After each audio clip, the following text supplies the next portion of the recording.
ഗർഭാശയത്തിൽ 4 മാസം പ്രായമുള്ളപ്പോ അള്ളാഹു നമ്മളെ പഠിപ്പിച്ചതാണ് ജീവിതം പുരതാറുള്ളതാണ്, തോക്കാറുള്ളതല്ല, ജീവിതം പരാജയപ്പെടാറുള്ളതല്ല, നിരാശ ബാധിക്കാറുള്ളതല്ല, ഏതെങ്കിലും ഒരു കയറിൽ പോയി അവസാനിക്കാനുള്ള ജീവിതം. പൊന്നുമാരെ 9 മാസങ്ങളിൽ നീ ദുനിയാവിന്റെ വെളിച്ചത്തിലേക്ക് ഇറങ്ങുമ്പോ ഇതേപോലെ 1000 ആളുകൾ നിന്നെ തള്ളി പുറത്താക്കാൻ ശ്രമിക്കുമ്പോ 1000 പ്രയാസങ്ങൾ പരീക്ഷണങ്ങൾ നിന്റെ ജീവിതത്തിലേക്ക് വരുമ്പോ ഉമ്മാടെ ഗർഭാശയത്തിൽ വെച്ച് നിന്നെ പഠിപ്പിക്കുകയാണ് ജീവിതം പുരിതാനുള്ളതാണ്. അങ്ങോട്ട് വെള്ളുമ്പോ ഇങ്ങോട്ട് മനസ്സിനാണ് ഗർഭാശയത്തിനെ കടിച്ചു പിടിച്ചു തൂങ്ങിക്കിടന്നിട്ട് പോലും ഇനി ജീവിതം തുടങ്ങാൻ പോവുകയാ. മാരകമായ രോഗങ്ങൾ, പ്രയാസങ്ങൾ, കടങ്ങൾ, ബാധ്യതകൾ, ആദികൾ, വ്യാധികൾ, ആകുലതകൾ, വ്യാകുലതകൾ, 1000 പ്രയാസങ്ങളിലേക്ക് ജീവിതം കടന്നു പോകുമ്പോ തളരരുത്, ഭയപ്പെടരുത്, നിരാശയിലോട്ട് കടന്നു പോകരുത്. നിങ്ങൾ ഏത് സമയത്തും പൊരുതി ജീവിക്കേണ്ടവരാ. മരിക്കുന്നവരെ ജീവിതം ഒരു പോരാട്ടമാണ്. ജീവിതം തളരാനുള്ളതല്ല, ജീവിതം പോരാട്ടത്തിന്റെ വീതിയാണെന്ന് ഉമ്മാന്റെ ഗർഭാശയത്തിൽ 4 മാസം പ്രായമുള്ളപ്പോ പഠിച്ചതാണ്. പിന്നെ എന്റെ സഹോദരങ്ങള്, ഇന്ന് ലോകത്തെ ഏറ്റവും കൂടുതൽ ആത്മഹത്യ നടക്കുന്നത് ഇന്ത്യയിലാണ്. ആ ഇന്ത്യയിൽ തന്നെ കേരളത്തിലാണ്. പ്രയാസങ്ങൾ വരുമ്പോ, ബുദ്ധിമുട്ടുകൾ വരുമ്പോ തളർന്നു പോവുകയാണ് മനുഷ്യൻ. തളരരുത്, കരയരുത്, പതരരുത്. അവസാനം വരെ നിന്നെ പഠിപ്പിച്ചു വന്ന പാഠം നീ മറക്കരുത്. അല്ലാഹുവിന്റെ വിശുദ്ധ ഖുർആൻ. അതുകൊണ്ടാണ് ഞാൻ എന്റെ വിഷയത്തിന്, ശീർഷകത്തിന് പേരിട്ടത് ജീവിതം പുരതാനുള്ളതാണ്. അലക്കുന്ന സാധനത്തിനെ ഫലമായി പ്രതിപാദിച്ചതിലൂടെ ഖുർആൻ നമ്മളോട് പറഞ്ഞതാണ് ഏറ്റവും വലിയ ജീവിതത്തിൽ മറക്കാത്ത പെങ്ങളെ, സഹോദരങ്ങളെ, ഏത് പ്രയാസം വന്നാലും തളരരുത്. കവിൽ തടത്തിലൂടെ കണ്ണുനീര് തടം തള്ളിയാ തുടങ്ങിയാലും ആര് നിന്നെ കൈവിട്ടാലും നിനക്കൊരു റബ്ബില്ലയോ.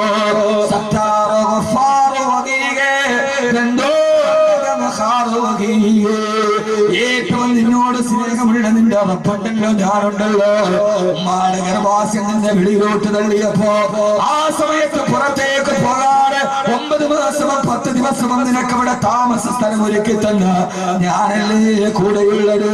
അതുകൊണ്ട് നീ തളരരുത്. ജീവിതം പുരിതാനുള്ളതാണെന്ന് അല്ലാഹുവിന്റെ വിശുദ്ധ ഖുർആൻ. അല്ലാഹു നമുക്ക് അബോധം തരട്ടെ. ജീവിതം പുരിതാനുള്ളതാണ്. അല്ലാഹു നമുക്ക് അബോധം തരട്ടെ. ആമീൻ പറ മനുഷ്യന്മാരെ.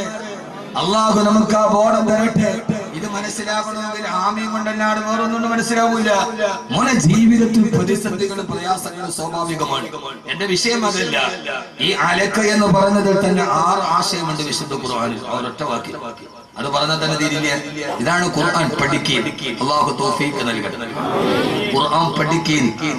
അതുകൊണ്ടാണ് ലോകത്തിലെ ഏറ്റവും നല്ലവർ ഖുർആൻ പഠിക്കുകയും പഠിപ്പിക്കുകയും ചെയ്യുന്നവരാണ് ഹബീബായ നബി മുഹമ്മദ് മുസ്തഫ സല്ലല്ലാഹു അലൈഹി വസല്ലം. ലഹാ മആനിൻ കമൗജിൽ ബഹരി ഫീ മദദി വഫൗക ജൗഹരിഹി ഫിൽ ഹുസ്നി വൽ ഖിയം. ഈ ഖുർആൻ ഒരാശയം പറഞ്ഞാൽ അതിന്റെ ഉള്ളിൽ 10 ആശയം വേറെ ഉണ്ടാവും. അതാണ് ഖുർആൻ. പോരാടുക. പ്രതിസന്ധികൾക്കെതിരെ, പ്രയാസങ്ങൾക്കെതിരെ, രോഗങ്ങൾക്കെതിരെ, കടങ്ങൾക്കെതിരെ, ബാധ്യതകൾക്കെതിരെ, മക്കൾക്കെതിരെ, ഭർത്താവിനെതിരെ, ഭാര്യക്കെതിരെ, വിരുദ്ധ സ്വഭാവത്തിനെതിരെ തളരാൻ പാടില്ല. പക്ഷെ എന്റെ വിഷയം അവിടെയാണ്. അള്ളാഹു നമുക്ക് എല്ലാ കഷ്ടപ്പാടുകളും മാറ്റി തരട്ടെ. ഇനി ഇവിടെ ഇപ്പോഴത്തെ കഷ്ടപ്പാടുണ്ടായാലും കുഴപ്പമില്ല എന്നാണ്. ആഖിറത്തിൽ അള്ളാഹു ഇല്ലാതാക്കി തരട്ടെ. ഏറ്റവും വലിയ കഷ്ടപ്പാട് നരകത്തിലാണ്. ഈ ഇവിടത്തെ വീട്ടിലത്തെ പ്രശ്നം ഉണ്ടെങ്കിലും കുഴപ്പമില്ല. അബ്ദുറഹ്മാൻ ബിൻ ഔഫ് റളിയല്ലാഹു അൻഹു വീട്ടിൽ പോയപ്പോ സഹാബത്ത് ചോദിച്ചു, ഇരിക്കാൻ ഒരു കസേര പോലും ഇല്ല. അപ്പോ ചോദിച്ചു, ഇരിക്കാൻ ഒരു കസേരയെങ്കിലും ഇട്ടുകൂടെ ഈ വീട്ടിൽ? ആരാ അബ്ദുറഹ്മാൻ ബിൻ ഔഫ് റളിയല്ലാഹു അൻഹു? നമുക്കറിയോ? അറിയില്ല. നമുക്കൊന്നും അറിയില്ല. നമുക്ക് ഈ ബ്രോസ്റ്റ് കോഴി ഇങ്ങനെ തിന്നാനല്ലാതെ അതിന്റെ അപ്പുറത്തേക്ക് നമ്മൾ ഇപ്പോഴും. അബ്ദുറഹ്മാൻ ബിൻ ഔഫ് റളിയല്ലാഹു അൻഹു ആരാ? ഉമ്മൻചാണ്ടി സർക്കാർ മദ്യനിരോധനം നടപ്പിലാക്കിയപ്പോൾ ആദ്യം എതിർത്തത് വെള്ളാപ്പള്ളി നടേശൻ. കാരണം ആ മദ്യനിരോധനം കൊണ്ട് കേരളത്തിൽ ഏറ്റവും വലിയ നഷ്ടം വെള്ളാപ്പള്ളിക്ക് സമുദായത്തിനുമാണ്. അവരുടെ ഒരേ ഒരു വരുമാനം കള്ള് കച്ചവടം. സാമ്പത്തിക നഷ്ടം ഭയന്നിട്ടാണ് വെള്ളാപ്പള്ളി നടേശനെ എതിർത്തത്. എന്നാൽ വിശുദ്ധമായ ഖുർആനിലെ 62 അക്ഷരങ്ങൾ മദ്യനിരോധനത്തിന് ആയുത്താങ്ങിയപ്പോൾ വെള്ളാപ്പള്ളി നടേശനേക്കാൾ വലിയ മദീനയിലെ ഏറ്റവും വലിയ അബ്കാരി കോൺട്രാക്ടറാണ് അബ്ദുറഹ്മാൻ ബിൻ ഔഫ് റളിയല്ലാഹു അൻഹു. പഹല്ലെന്തും മുന്തകൂൻ കള്ളുകൊടി നിർത്താറായില്ലെന്ന് ചോദിച്ചപ്പോൾ തന്റെ ഗോഡൌണിൽ സൂക്ഷിച്ചിരുന്ന മദ്യത്തിന്റെ ബാരൽ മുഴുവനും മദീനയിലെ അങ്ങാടിയിലൂടെ ഒഴുക്കി വിട്ടിട്ട് നബി, എന്റെ സാമ്പത്തിക നഷ്ടം എനിക്ക് പ്രശ്നമല്ല, എന്തൊക്കെയായ റസൂലുള്ളാഹി അള്ളാഹ് നിർത്താൻ പറഞ്ഞ ഞാൻ നിർത്തി നബി എന്ന് പറഞ്ഞ ആളാണ്. നഷ്ടവും ലാഭമൊന്നും ഇല്ല, അള്ളാഹ് നിർത്താൻ പറഞ്ഞ നിർത്തി നബി എന്ന് പറഞ്ഞ ബാരൽ കണക്കിന് മദ്യം ഒരൊറ്റ ആയത്ത് കേട്ടപ്പോ ഒഴുക്കി വിട്ട ആളാണ് അബ്ദുറഹ്മാൻ ബിൻ ഔഫ് റളിയല്ലാഹു അൻഹു, മക്കയിലെ കോടീശ്വരൻ. ആ കോടീശ്വരന്റെ വീട്ടിൽ ഇരിക്കാൻ കസേരയില്ല. അപ്പൊ സഹാബത്ത് ചോദിച്ചൊരു കസേര ഇട്ടൂടെ. അപ്പോഴാണ് ബഹുമാനപ്പെട്ട സഹാബത്തിന് അബ്ദുറഹ്മാൻ ബിൻ ഔഫ് റളിയല്ലാഹു അൻഹു പറഞ്ഞത്, ഞാൻ ഇതിനകത്ത് മുഴുവൻ സാധനങ്ങളും വേറൊരു വീട്ടിലേക്ക് മച്ചിരിക്കുകയാണ്, അങ്ങോട്ട് തൽക്കാലം താമസം മാറുന്ന വീട്ടിലേക്ക് ഞാൻ മച്ചിരിക്കാൻ. സഹാബത്തിന്റെ കാര്യം മനസ്സിലായി. അപ്പൊ സഹാബത്ത് ഇത് ശരി തന്നെ, വേറൊരു വീട്ടിന് വേണ്ടി എല്ലാം മാറ്റി വെച്ചിരിക്കാം, ഓക്കെ, എന്നാലും വരുന്ന മനുഷ്യന് ഇരിക്കാൻ ഈ വീട്ടിലൊരു കസേര വേണ്ട. അപ്പൊ അബ്ദുറഹ്മാൻ ബിൻ ഔഫ് റളിയല്ലാഹു അൻഹു പറഞ്ഞു, ഞാൻ കസേര വാങ്ങിക്കാൻ വേണ്ടി അങ്ങാടിയിലേക്ക് പോയതാണ്. അപ്പോഴാണ് ഈ വീടിന്റെ ഉടമസ്ഥൻ എന്നോട് പറഞ്ഞത്, ഉടനെ തന്നെ ഈ വീട്ടിൽ നിന്ന് നിന്നെ പുറത്താക്കും. സാബത്ത് ചോദിച്ചു, ആരാ വീട്ടുടമസ്ഥൻ?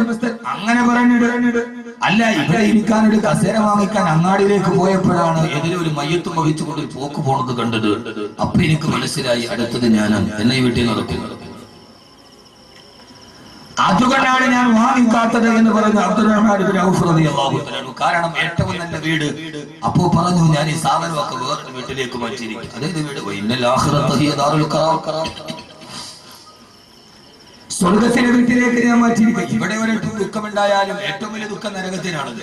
ഞാൻ പുറകെ പറയാം, അള്ളാഹു ആ ദുഃഖം മാറ്റി തരട്ടെ. ആമീൻ പറ. മനസ്സിലായി? നമുക്ക് എന്ത് നരകം, നമുക്ക് എന്ത് സ്വർഗം?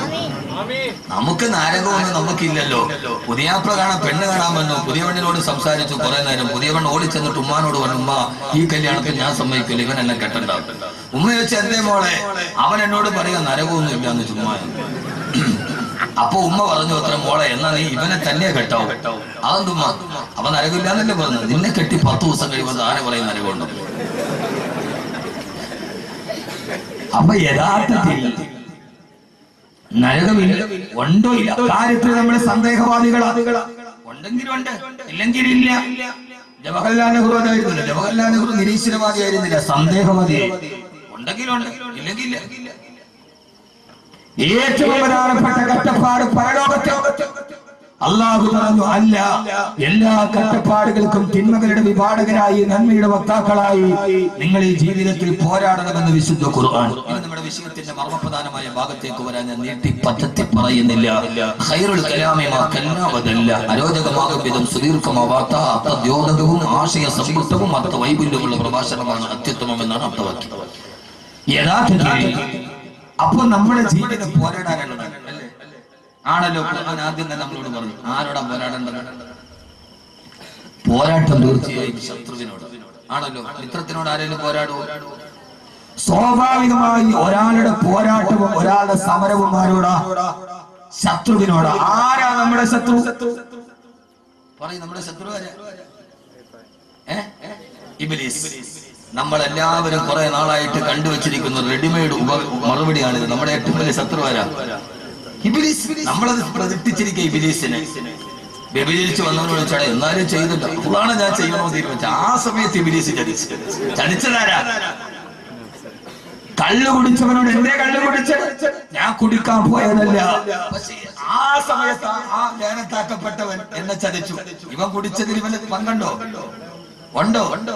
നമ്മൾ പ്രതിഷ്ഠാസ്ഥാനത്ത് വെച്ച ഒരു സ്വാഭാവിക ശത്രുവാണ് ഇബ്ലീസ്. ആന്റി ക്ലോക്ക് വൈസ് ഘടികാരത്തിന്റെ സൂര്യൻ പുറകോട്ട് കറക്കുകയാണ് ഞാൻ എന്റെ പ്രഭാഷണത്തിൽ. യഥാർത്ഥത്തിൽ ഏറ്റവും പ്രധാനപ്പെട്ട ശത്രു ഇബ്ലീസ് ആണോ? അല്ല. പിന്നെ ആരാ? ആദ്യത്തെ ശത്രു നമ്മളാണ്. ശത്രുവിനെ കാണണമെങ്കിൽ വീട്ടിൽ പോയിട്ട് കണ്ണാടി നോക്കി. ആദ്യത്തെ ശത്രുവാരാ? ഏറ്റവും വലിയ പോരാട്ടമാരോടാ? ഏറ്റവും വലിയ പോരാട്ടമാരോടാണ് പറയണമെങ്കിൽ അല്ലാഹുവിന്റെ പ്രവാചകൻ നബി മുഹമ്മദ് മുസ്തഫ പോരാതരമായ പ്രവാചകൻ നബി മുഹമ്മദ് മുസ്തഫ സല്ലല്ലാഹു അലൈഹി വസല്ലമയെ സഹാബത്ത് യുദ്ധം കഴിഞ്ഞ് കൈകാലുകൾ മുഴുവനും മുറിവേറ്റ് രക്തം മുഴുവനും കടം തള്ളിയാത്തൊടുകി പച്ചമാംസത്തിൽ മുറിവേറ്റ് ശരീരവുമായി സഹാബത്തുകളുടെ വീട്ടിലേക്ക് തിരിച്ചു പോവുകയാ. മാസങ്ങളായി പരിശുദ്ധമായ ദീനിന്റെ നിലനിൽപ്പിന് വേണ്ടി ജിഹാദിന്റെ പടനിലങ്ങളിൽ യുദ്ധം ചെയ്ത് കൈകാലുകളെ വെട്ടിമുറിക്കപ്പെട്ട് വേദന സഹിക്കാൻ കഴിയാണ് മരുപ്പറമ്പിലൂടെ യാത്ര ചെയ്യവേ നടന്നു പോയ സഹാബത്ത് മുറിവ് കാലത്താൽ ക്ഷീണിച്ചുകൊണ്ട് മരുപ്പറമ്പിൽ വിശ്രമിക്കാനൊരുങ്ങുമ്പോ ആ സമയത്താണ് ലോകത്തിന്റെ നായകന്റെ മറുപടി വന്നിട്ട് സഹാബ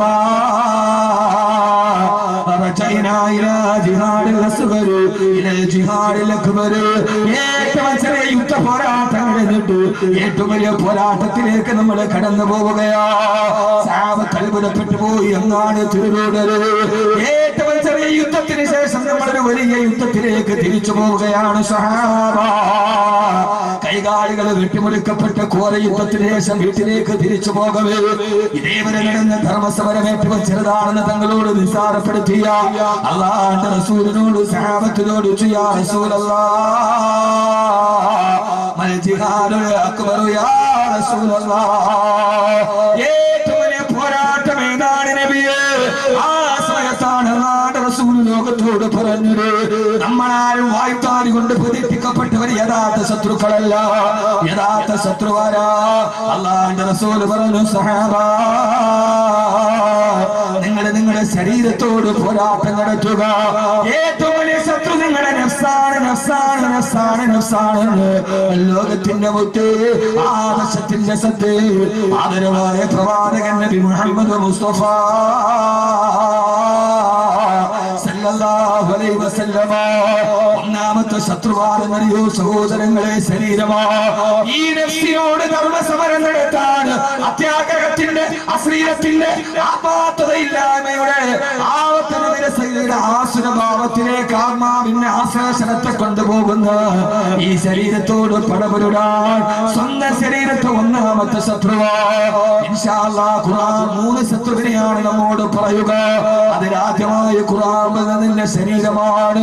നിന്റെ ശരീരമാണ് അല്ലാഹുവിന് ഇഷ്ടപ്പെടാത്ത മാർഗത്തിലേക്ക് നിന്റെ മോഹങ്ങളെ വലിച്ചു കൊണ്ടുപോകുന്ന പടച്ചറപ്പിന് ഇഷ്ടപ്പെടാത്ത മാർഗത്തിലേക്ക് തിരിച്ചു കൊണ്ടുപോകുന്ന ഈ ശരീരത്തെ ഏത് സമയത്ത് നീ പോരാട്ടത്തിലൂടെ കീഴ്പ്പെടുത്തുന്നുവോ അതുകൊണ്ടാണല്ലോ സഹോദരങ്ങളെ, അതുകൊണ്ടാണല്ലോ ആദരവായ പ്രവാചകൻ നബി മുഹമ്മദ് മുസ്തഫ സല്ലല്ലാഹു അലൈഹി വസല്ലമ ശരീരത്തെയാണ് നിയന്ത്രിക്കേണ്ടതെന്ന വിശുദ്ധമായ ഖുർആന്റെ ഏറ്റവും വലിയ ആയത്തിറങ്ങിയത് ആരുടെ പേരിലാ? ബഹുമാനപ്പെട്ട അബൂബക്കർ സിദ്ദീഖ് റളിയല്ലാഹു അൻഹു. എല്ലാ ദിവസവും അബൂബക്കർ റളിയല്ലാഹു അൻഹുവിന് ഭക്ഷണം കൊണ്ടുപോയി കൊടുക്കുന്ന ഒരു സേവകനുണ്ട്. എല്ലാ ദിവസവും ഭക്ഷണം കൊണ്ടുപോയി കൊടുക്കാറുണ്ട്. ഒരു ദിവസം അബൂബക്കർ റളിയല്ലാഹു അൻഹുവിന് വല്ലാത്ത വിശപ്പാണ്. ഭക്ഷണവുമായി വരുന്ന സേവകനെ കാണുന്നില്ല. വല്ലാത്ത വിശപ്പിന്റെ വിളിയിൽ ഇങ്ങനെ ഇരിക്കവേ സേവകൻ വന്ന് 2 കാരക്ക കൊടുത്തു. ഏത് സമയത്ത് കാരക്ക കൊടുത്താണ് ചോദിക്കും ഇത് എവിടെ നിന്ന് കിട്ടി, ആര് തന്നത്, ഹലാലാണോ ഹറാമാണോ? ചോദിക്കാതെ കഴിക്കാറില്ല അബൂബക്കർ റളിയല്ലാഹു തആല അൻഹു. ആ സമയത്ത് വിശപ്പിന്റെ കാഠിന്യം കൊണ്ട് 2 കാരക്ക കടിച്ചു. സേവകൻ ചോദിച്ചു അമീറുൽ മുഅ്മിനീൻ ഏത് സമയത്ത് ഭക്ഷണം നിന്നാലും ഇത് എവിടെ നിന്നാണ്, ഹലാലാണോ ഹറാമാണോ എന്ന് താങ്കൾ ചോദിക്കാറുണ്ട്. ഇപ്പൊ മാത്രം ചോദിച്ചില്ലല്ലോ. അവസരത്തിൽ അബൂബക്കർ റളിയല്ലാഹു തആല ഞെട്ടിപ്പോയി. അല്ലാഹുവേ വിശപ്പിന്റെ കാഠിന്യം കൊണ്ട് അറിയാതെ തിന്നുപോയതാണ്. സേവകായി എവിടെ നിന്നാണ് നിനക്ക് കിട്ടിയത്? സേവകന്റെ മറുപടി ഇന്നത്തെ ദിവസം നിങ്ങൾക്ക് ഭക്ഷണം എടുക്കാനൊരു ദീർഘം എന്റെ കയ്യിൽ കിട്ടിയില്ല. അങ്ങനെ ഞാൻ പല സ്ഥലത്തോടെയും മലഞ്ഞു നടന്നിട്ടൊരു ദീർഘം കിട്ടാണ്. അവസാനം നിരാശയോടെ തിരിച്ചു വരവേണ്ട മനസ്സിലൊരിക്കൊരു ചിന്തയുണ്ടായി. ഇസ്ലാമിലേക്ക് വരുന്നതിന് മുമ്പ് ഞാൻ കഅബാലയത്തിന്റെ പൂജാരിയായിരുന്നു. അന്ന് ആളുകൾ വിഗ്രഹത്തിന് നേർച്ചയായി കൊണ്ടുവരുന്ന കാണിക്കയിടുന്ന ദീർഘമകളുണ്ട്. ആ ദീർഘമകളെ പലപ്പോഴും ചില ദീർഘമകൾ എടുത്തിട്ട് മോട്ടിച്ചിട്ട് ഞാൻ എന്റെ സഞ്ചിയിലിടാറുണ്ട്. ആ പഴയ സഞ്ചി പോയി ഞാൻ നോക്കിയപ്പോ ആ സഞ്ചിയിൽ എന്റെ ദീർഘം കിടക്കുന്നുണ്ട്. ആ ദീർഘം കൊണ്ടാണ് നിങ്ങൾക്ക് കാരക്ക വാങ്ങിച്ച് തന്നതെന്ന് പറഞ്ഞപ്പോ അബൂബക്കർ റളിയല്ലാഹു തആല ചിന്തിച്ചു പോയി. അല്ലാഹുവേ അല്ലാഹുവേ ഒന്നാമത്തെ കാര്യം ഇത് ശിർക്കിന്റെ പൈസയാണ്. രണ്ടാമത്തേത് ഈ ചെയ്തതാണെങ്കിലോ ഹറാമാണ്. അബൂബക്കർ റളിയല്ലാഹു തആല ഞെട്ടിത്തെറിച്ചു പോയി. പടച്ച റബ്ബേ, എന്റെ ആമാശയത്തിന്റെ ഉള്ളിലേക്ക് ഒരു ഹറാമ് കടന്നു ചെന്നറിഞ്ഞപ്പോ ലോകചരിത്രത്തിന് നിസ്തുലമായ ചരിത്രം പിറന്നത്. ലോകത്തൊരാൾക്ക് സാധിക്കാൻ പറ്റാത്ത വിപ്ലവം നടന്നത്. തന്റെ വിരലുകള് തൊണ്ടക്കുടിയിലോട്ട് കുത്തിയിറക്കിയിട്ട് ആമാശയത്തിന്റെ ഉള്ളിലുള്ളത് മുഴുവനും വെളിയിലോട്ട് തള്ളിച്ചു. അവസാനം ഒന്നും ചന്തിക്കാണില്ലാതെ രക്തം തള്ളിച്ചുകൊണ്ട് അബൂബക്കർ റളിയല്ലാഹു തആല താഴെയിരുന്നിട്ട് അല്ലാഹുവിനോട് പറഞ്ഞു, അല്ലാഹുവേ,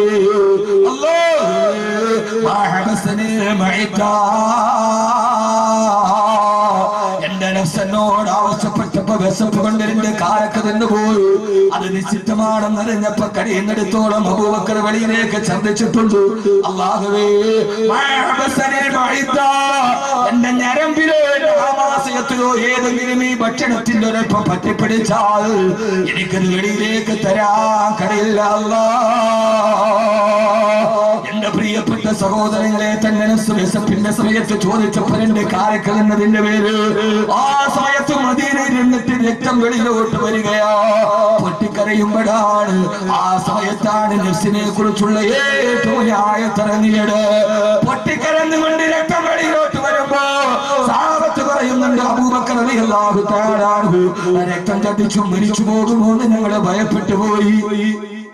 ആ സമയത്താണ് രണ്ട് കാലൊക്കെ വയറ്റിനുള്ളിൽ പോയതിന്റെ പേര് രക്തം ഛർദ്ദിച്ചുകൊണ്ട് പൊട്ടിക്കരയുമ്പോഴാണ് അതാ ഗഗനലോകത്തിൽ നിന്ന് ദിവ്യബോധനത്തിന്റെ വെളിപാടുമായി റൂഹുൽ അമീൻ മലക്ക് ജിബ്രീൽ അലൈഹിസ്സലാത്തു വസ്സലാം വരുന്നത്. നബിയേ, വഅമ്മാ മൻ ഖാഫ മഖാമ റബ്ബിഹി വനഹന നഫ്സ അനിൽ ഹവാ هي المأوى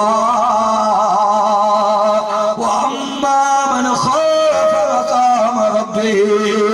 എന്റെ പ്രിയപ്പെട്ട ചെറുപ്പക്കാരോട് പള്ളക്കുള്ളിലേക്ക് പട്ടച്ചാറായോ കറയെ ചെട്ടിപിടിച്ചത് കയറും, വെള്ളൈസി കയറും, പലിശയും കയറും, ആരെ പറ്റിച്ചതും വെട്ടിച്ചതും കയറും, വസ്തു കച്ചവടം നടത്തിയിട്ട് ഇടയ്ക്ക് നിന്നിട്ട് തോണ്ടിയിട്ട് മേടിച്ച ലാഭവും കയറും.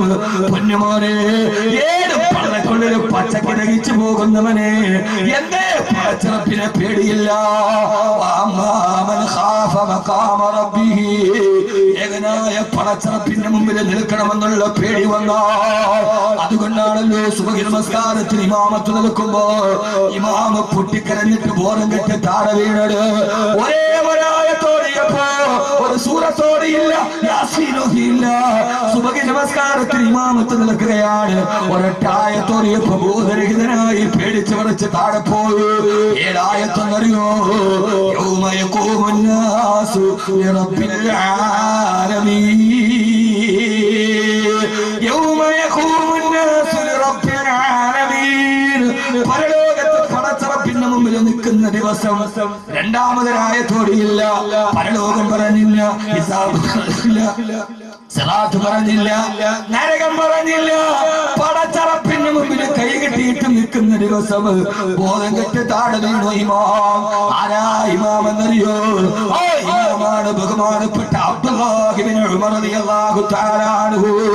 നാളെ പടച്ചറപ്പിന്റെ മുമ്പിൽ നിൽക്കണമെന്ന ബോധമില്ല, സിറാത്തിന് നടക്കണമെന്നുള്ള ബോധമില്ല. ഏഴ് മാറി വലിച്ചു തിന്നുമ്പോ പടച്ചറപ്പിന്റെ മുമ്പിൽ നിൽക്കുന്ന ദിവസത്തെ ഭയപ്പെടുകയും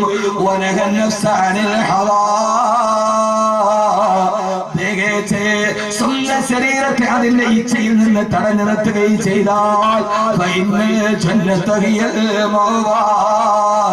അവനാണ് സ്വർഗത്തിലേക്ക് മടങ്ങിപ്പോകുന്നതെന്ന് വിശുദ്ധ ഖുർആൻ.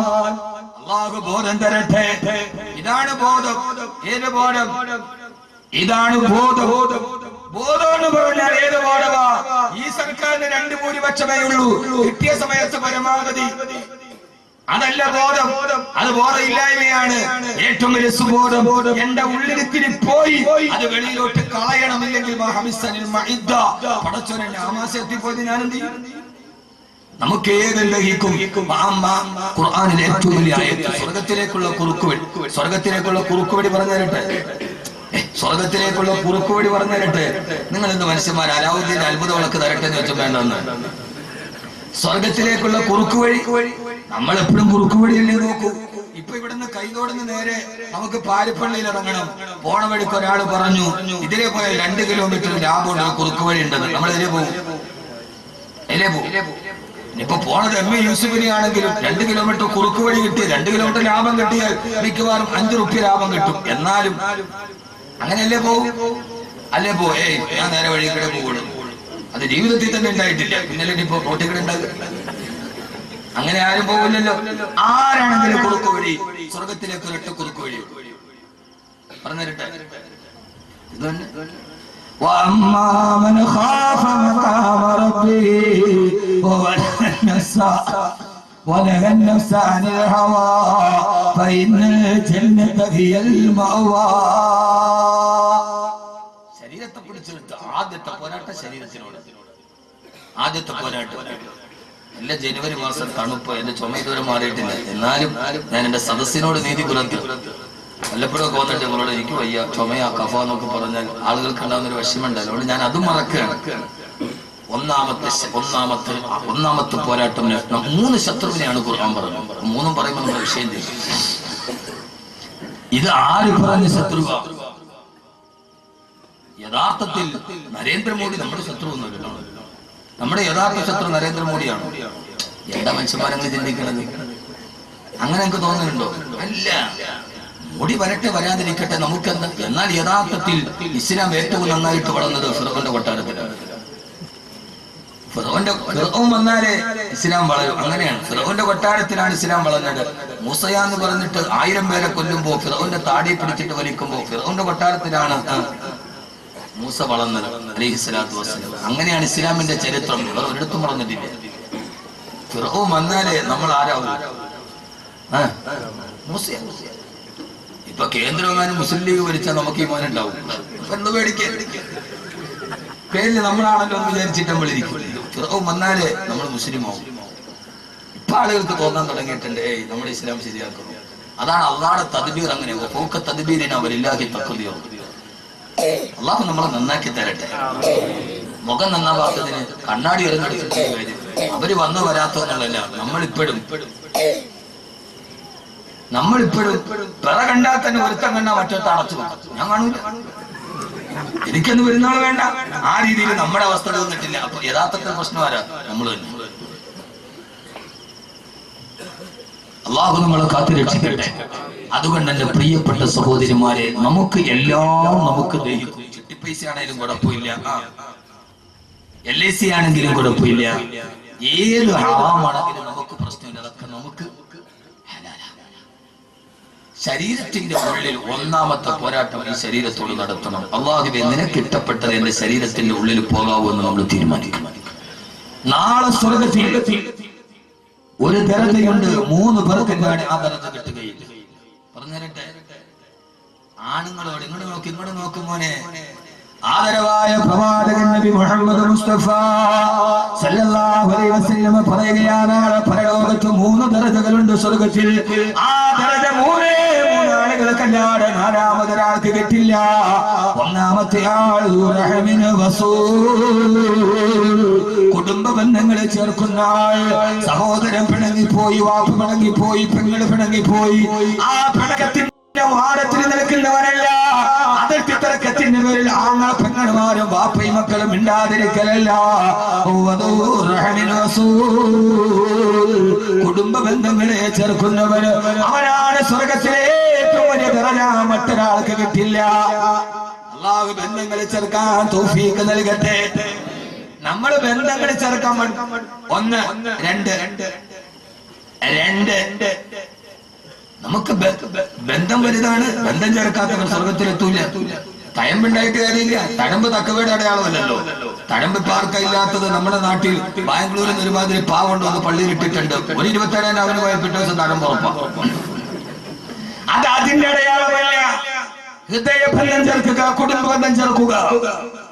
രണ്ടാമത്തെ അല്ലാഹുവിന്റെ പ്രവാചകൻ നബി മുഹമ്മദ് മുസ്തഫ സല്ലല്ലാഹു അലൈഹി വസല്ലം പറയുകയാ, കേൾക്കാനൊക്കെ ഓരോരുത്തരോടും രാവിലെ മുതൽ വൈകുന്നേരം വരെ അങ്ങാടി കടയിൽ പോയി പാറക്കോറിൽ പോയിട്ട് കരിങ്കല്ല് ചുമന്നിട്ട് വൈകുന്നേരം ഭാര്യ മക്കൾക്ക് ചോറ് കൊടുക്കുന്നവരെ അങ്ങനെ പരവൂര് പോയിട്ട് ചപ്പത്തിച്ചാള എടുത്തു കൊണ്ടുവന്ന് തലയിൽ ചുമന്നിട്ട് വൈകുന്നേരം വരെ അധ്വാനിക്കുന്നവരെ അല്ലാഹുവിന്റെ റസൂൽ പറയാനാണ് പരലോകത്ത് ചെല്ലുമ്പോ ഒരു പ്രതിഫലം നിനക്കുള്ളത് മറ്റൊരാൾക്ക് കിട്ടില്ല. അതാരെന്നറിയോ?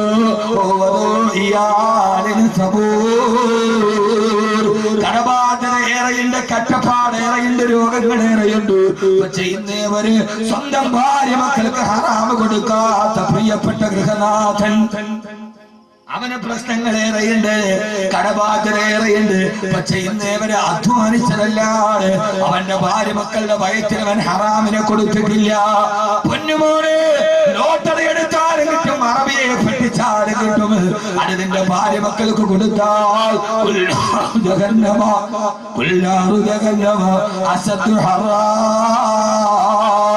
കത്തിക്കാളുന്ന നരകത്തെ നീ എന്തുകൊണ്ട് ഭയക്കുന്നില്ലെന്ന് വിശുദ്ധ ഖുർആൻ. അതുകൊണ്ട് ശരീരത്തിന്റെ മോഹത്തിന്റെ പുറകെ പോകരുത്. രണ്ടാമത്തെ ആൾ തന്റെ ഭാര്യക്കും മക്കൾക്കും ഒരു ഹറാമും അള്ളാഹു നമ്മളോട് എത്തിക്കട്ടെ. മോനെ, വലിയ ഇബാദത്തൊക്കെ കുറവാണെങ്കിലും ജീവിതത്തിൽ ചില മൂല്യങ്ങളുണ്ട്. ആ മൂല്യങ്ങൾ പിടിച്ചാൽ സ്വർഗത്തിലെത്താൻ വലിയ ബുദ്ധിമുട്ടൊന്നുമില്ല. നമ്മുടെ ശരീരത്തിന്റെ പകുതി ഉടനെ സ്വർഗത്തിലെത്തിക്കാൻ ഒരു വഴിയാൻ പറഞ്ഞത് അതരട്ടെ. ഈ സാധനത്തെ സൂക്ഷിച്ചാൽ മതി. ഇത് നോക്കുന്നുണ്ടെങ്കിൽ ഇത് സൂക്ഷിച്ചാൽ നമ്മുടെ ഉടലിന്റെ പകുതി സ്വർഗത്തിൽ പോകും. ബാക്കി ഉടലിന്റെ പകുതി പിന്നെ നിസ്കാരം നോക്കുകൊണ്ട് ഉണ്ടാകും. ഇനി പകുതി ഉടല് കയറിയാൽ തന്നെ അതിനെ അതോടെ വെളിയിലാക്കുന്നത് ഈ സാധനമാണ്. ഇതിനെ അങ്ങോട്ട് സൂക്ഷിച്ചാൽ അതാ നബിതങ്ങൾ പറഞ്ഞത്, രണ്ട് കാര്യം എനിക്ക് ജാമ്യം തന്നാൽ നിങ്ങൾക്ക് ഞാൻ സ്വർഗത്തിന് ജാമ്യം നൽകും. ഒന്ന് നിങ്ങളുടെ നാക്ക്, മറ്റൊന്ന് നിങ്ങളുടെ വിദ്യസ്ഥാനം. യഥാർത്ഥത്തിൽ എനിക്ക് തോന്നാറുണ്ട്, ഈ ഹദീസുകൾ കേട്ടില്ല, രണ്ട് കാര്യത്തിൽ നിങ്ങൾ എനിക്ക് ജാമ്യം നൽകിയാൽ നിങ്ങൾക്ക് ഞാൻ സ്വർഗത്തിന് ജാമ്യം നൽകാൻ പരലോകത്ത്. ഒന്ന് നാക്ക്, രണ്ട് മുഖ്യസ്ഥാനം. നാക്കും മുഖ്യസ്ഥാനവും തമ്മിലുള്ള ബന്ധം എന്താ? രണ്ടവയവാണല്ലോ ലഭ്യങ്ങൾ. ഇത് തമ്മിലുള്ള ബന്ധം എന്താ? മനുഷ്യന്മാരെ ചിന്തിച്ചാലല്ലേ വല്ലതും കിട്ടൂ. ഈ ഹദീസ് മൊബൈൽ ഫോണിനെ കുറിച്ചിട്ടാണ്. ഈ ഹദീസ് നമുക്കെന്താ അങ്ങനെ ഹംല ചെയ്തുകൂടാ? ഇതിപ്പോ ബുഖാരിയിലോ മുസ്ലിമിലോ ഉണ്ടോ എന്ന് വെച്ചാൽ ഇല്ല. ഇത് മൊബൈൽ ഫോണിനെ കുറിച്ചിട്ടുള്ള ഹദീസാണ്. മിസ്കോള് വരിക, സംസാരിക്കുക, വരിക. 17 വയസ്സുകാരുണ്ടാവും, 35 വയസ്സായി പോകും. അതാണ് നാക്കും വിസ്ഥാനവും തമ്മിലുള്ള അർത്ഥത്തിൽ. അങ്ങനെ ആവാമല്ലോ, പണ്ഡിതന്മാര് ധാരാളം അല്ലേ, അങ്ങനെ ആവാമല്ലോ. യഥാർത്ഥത്തിൽ അതിലൂടെ രണ്ട് കാര്യം. അതുകൊണ്ടാണ് അള്ളാഹു സ്വർഗത്തിലെത്തി അള്ളാഹു എത്തിച്ചു തരുമാറാകട്ടെ. മൂന്നാമത്തെ ആൾ നമ്മുടെ വിഷയമായിട്ട് ബന്ധമില്ല, പറയണു. മൂന്നാമത്തെ ആൾ, അവന് നല്ല സമ്പത്തുള്ള സമയത്ത് നമ്മൾ അവന്റെ അടുക്കൽ പോയി അവൻ നമ്മളെ ആട്ടി ഓടിച്ചു. പിന്നീട് അവൻ പാപ്പരായി, ആ സമ്പത്ത് നമ്മുടെ കയ്യിൽ വന്നു. അപ്പോൾ അങ്ങോട്ട് ചെന്നിട്ട് അവനെ സഹായിക്കുന്നു. അതെല്ലാവർക്കും പറ്റൂല. ഇതാണ് ഇസ്ലാമിന്റെ സൗന്ദര്യം. അവൻ അന്ന് എന്നെ ഓടിച്ചവനാണെന്നില്ല, അന്ന് അവൻ കയ്യിലുണ്ട്, നമ്മൾ പോയപ്പോ അവൻ ആട്ടി ഓടിച്ചു. ഇപ്പോ നമ്മുടെ കയ്യിലുണ്ട്, അപ്പോ അവൻ ഗതികേടിലാണ്. അപ്പൊ അവൻ അങ്ങോട്ട് പോയിട്ട് കൊടുക്കും. സ്വർഗത്തിന് ഈ ദർജ 3 പേർക്ക്. അതുകൊണ്ട് എന്റെ പ്രിയപ്പെട്ട സഹോദരങ്ങളോട് സഹോദരിമാരോട്, ജീവിതത്തിൽ ശരീരത്തിൽ നഫ്സിനെ പിടിച്ചു കെട്ടിയവർക്കാണ്, നഫ്സിനോട് പോരാടിയവർക്കാണ് അള്ളാഹു സ്വർഗം കൊടുത്ത്. അള്ളാഹു സ്വർഗം തരട്ടെ. ഒന്നാമത്തെ ശത്രു നമ്മൾ എത്തിയിട്ടില്ല, സമയം തീരാറ് വരും. അള്ളാഹു ആ സിഫത്ത് നമുക്ക് നൽകട്ടെ. എന്റെ പ്രിയപ്പെട്ട സഹോദരിമാരോട്, നഫ്സിനെ പിടിച്ചു കിട്ടിയവർക്ക് വളരെ പ്രധാനപ്പെട്ട ഒരു ഹദീസ് ഞാൻ നിങ്ങളോട് ഓർമ്മിപ്പിക്കുകയാ. ആദരവായ പ്രവാചകൻ നബി മുഹമ്മദ് മുസ്തഫ സല്ലല്ലാഹു അലൈഹി വസല്ലം പറയുകയാ, സലാസത്തുൽ 3 വിഭാഗം ആളുകൾ, ലാ യൻദുറുല്ലാഹു ഇലൈഹിം യൗമൽ ഖിയാമ. നാളെ പരലോകത്തവരെ പടച്ചറപ്പിന് മുമ്പിൽ പോകുമ്പോൾ അല്ലാഹുവിന്റെ മുഖത്തേക്ക് നോക്കുകയില്ല. വലാ യദ്ഖുലൂനൽ ജന്ന ഹത്താ യലിജൽ ജമലു ഫീ സുമ്മിൽ ഖിയാം. സൂര്യക്കൊടയിലൂടെ ഒട്ടകം അതിന്റെ മറുകര കടന്നാലും ഇവര് സ്വർഗത്തിൽ പോകുന്ന പ്രശ്നമേ ഇല്ല. വളരെ ഭയാനകരമായ ഹദീസാണ്. പ്രത്യേകിച്ച് എന്റെ പ്രിയപ്പെട്ട സഹോദരിമാരോട്, എന്റെ പ്രിയപ്പെട്ട സഹോദരിമാരോട് ഈ ശരീരത്തിന്റെ ആട്ടത്തോട് വിട പറയുക, ഈ ശരീരത്തിന്റെ മോഹത്തോട് വിട പറയുക. ഏറ്റവും വലിയ ശരീരത്തിന്റെ മോഹത്തിന്റെ പുറകെ പോകല്ല പെങ്ങള്, ഔറത്ത് മറക്കാതെ നടക്കല്ല പെങ്ങള്. പച്ച പരിഷ്കാരിയുടെ ജീവിതം നമ്മുടെ ജീവിതത്തിൽ വരല്ല പെങ്ങള്. അല്ലാഹുവിന്റെ റസൂല് പറയാ, 3 വിഭാഗം ആളുകൾ നാളെ പരലോകത്ത് ചെന്നാൽ പടച്ചറപ്പവന്റെ മുഖത്ത് നോക്കില്ല. സൂചിക്കുടയിലൂടെ ഒട്ടകം അപ്പുറത്ത് പോയാലും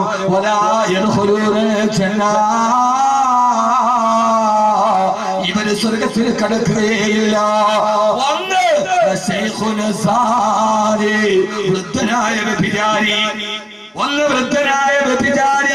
താടി നരച്ചു, തലമുടി നരച്ചു, പക്ഷേ ശരീരത്തിന്റെ ഇതിനോടുള്ള ഒടുക്കത്തെ മോഹം നിന്നിട്ടേയില്ല. മനസ്സിലായോ? താടി നരച്ചു, തലമുടി നരച്ചു, താടി തലമുടി നരച്ചു. ഇപ്പം ഇക്കാലം നരയ്ക്കൂല, അത് ഗോത്രത്തിന്റെ മഹത്വത്തിലാണ്, അല്ലാതെ നരയ്ക്കാനിട്ടല്ല. യഥാർത്ഥത്തിൽ ശരീരത്തിന് ഒരു മോഹമൊക്കെ ഉണ്ടാവും, സ്വാഭാവികമാണ്.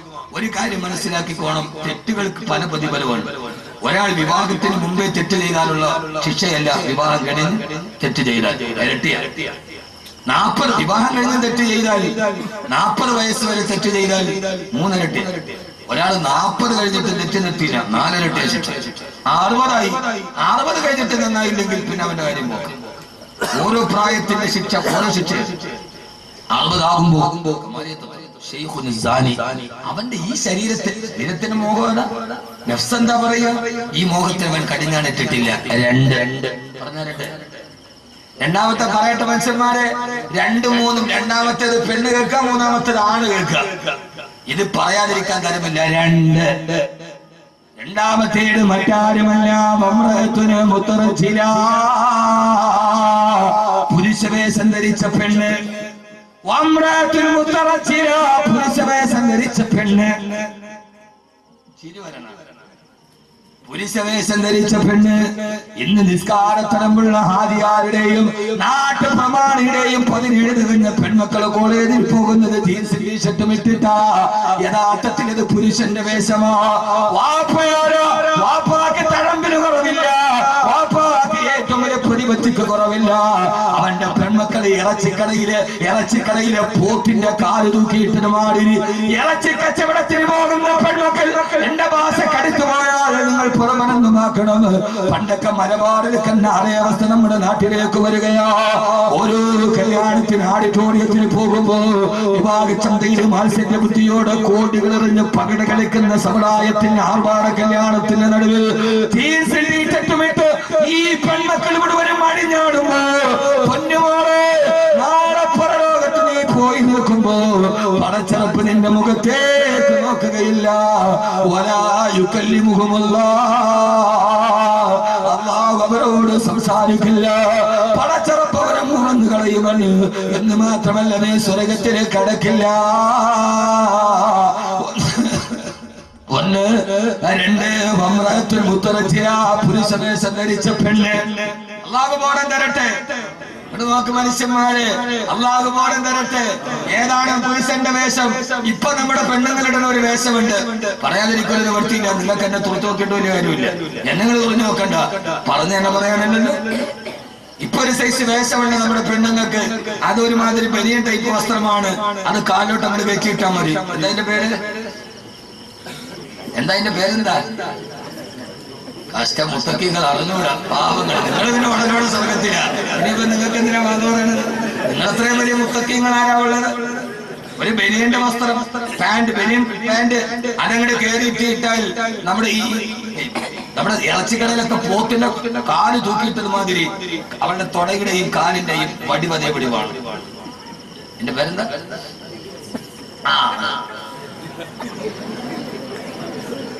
അതിന്റെ പേര് ലെഗിൻസ് അല്ല. ഈ അടുത്ത കാലത്ത് കേരളക്കരയിലേക്ക് പെൺകുട്ടികളുടെ ഏറ്റവും വലിയ വേഷത്തിന്റെ ആവാസന, അതിന്റെ പേര് ലെഗിൻസ് അല്ല. പൊന്നുപോലെയാ ലെഗിൻസ് തനി ഹറാമാ. ആ ലെഗിൻസ് തനി ഹറാമാ. ാരുടെ വേഷമെന്ന് നിനക്കറിയോ? വാരി വലിച്ചിട്ടിട്ട് പുരുഷന്റെ മുമ്പിലൂടെ മാംസ കച്ചവടത്തിന് നടന്നത് പോലെ പോകാറുണ്ട്. പെണ്ണുങ്ങള്. ഓ വേഷമാരുടെ വേഷമെന്നറിയോ?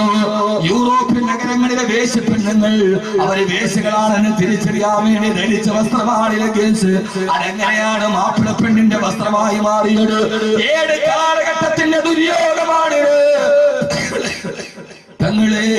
നാളെ പരലോകത്ത് അള്ളാഹു നിന്റെ മുഖത്ത് നോക്കില്ല. ആ ലെഗിൻസ് തനി ഹറാമാ. തുണിക്കച്ചവടക്കാരൻ എനിക്കെതിരെ പോസ്റ്റ് ഇട്ടാൽ എനിക്ക് പ്രശ്നമൊന്നുമില്ല. കാര്യത്തിൽ ലെഗിൻസ് യൂറോപ്പിലെ വേശ്യയുടെ വേഷമാണ്. അതങ്ങനെ മാപ്പിള പെണ്ണിന് വന്നു. തലകുനിക്കണ്ട, ഇപ്പൊ തലകുനിക്കളയണ്ട. പെണ്ണുങ്ങളൊക്കെ പലരും തലകുനിച്ചങ്ങട്.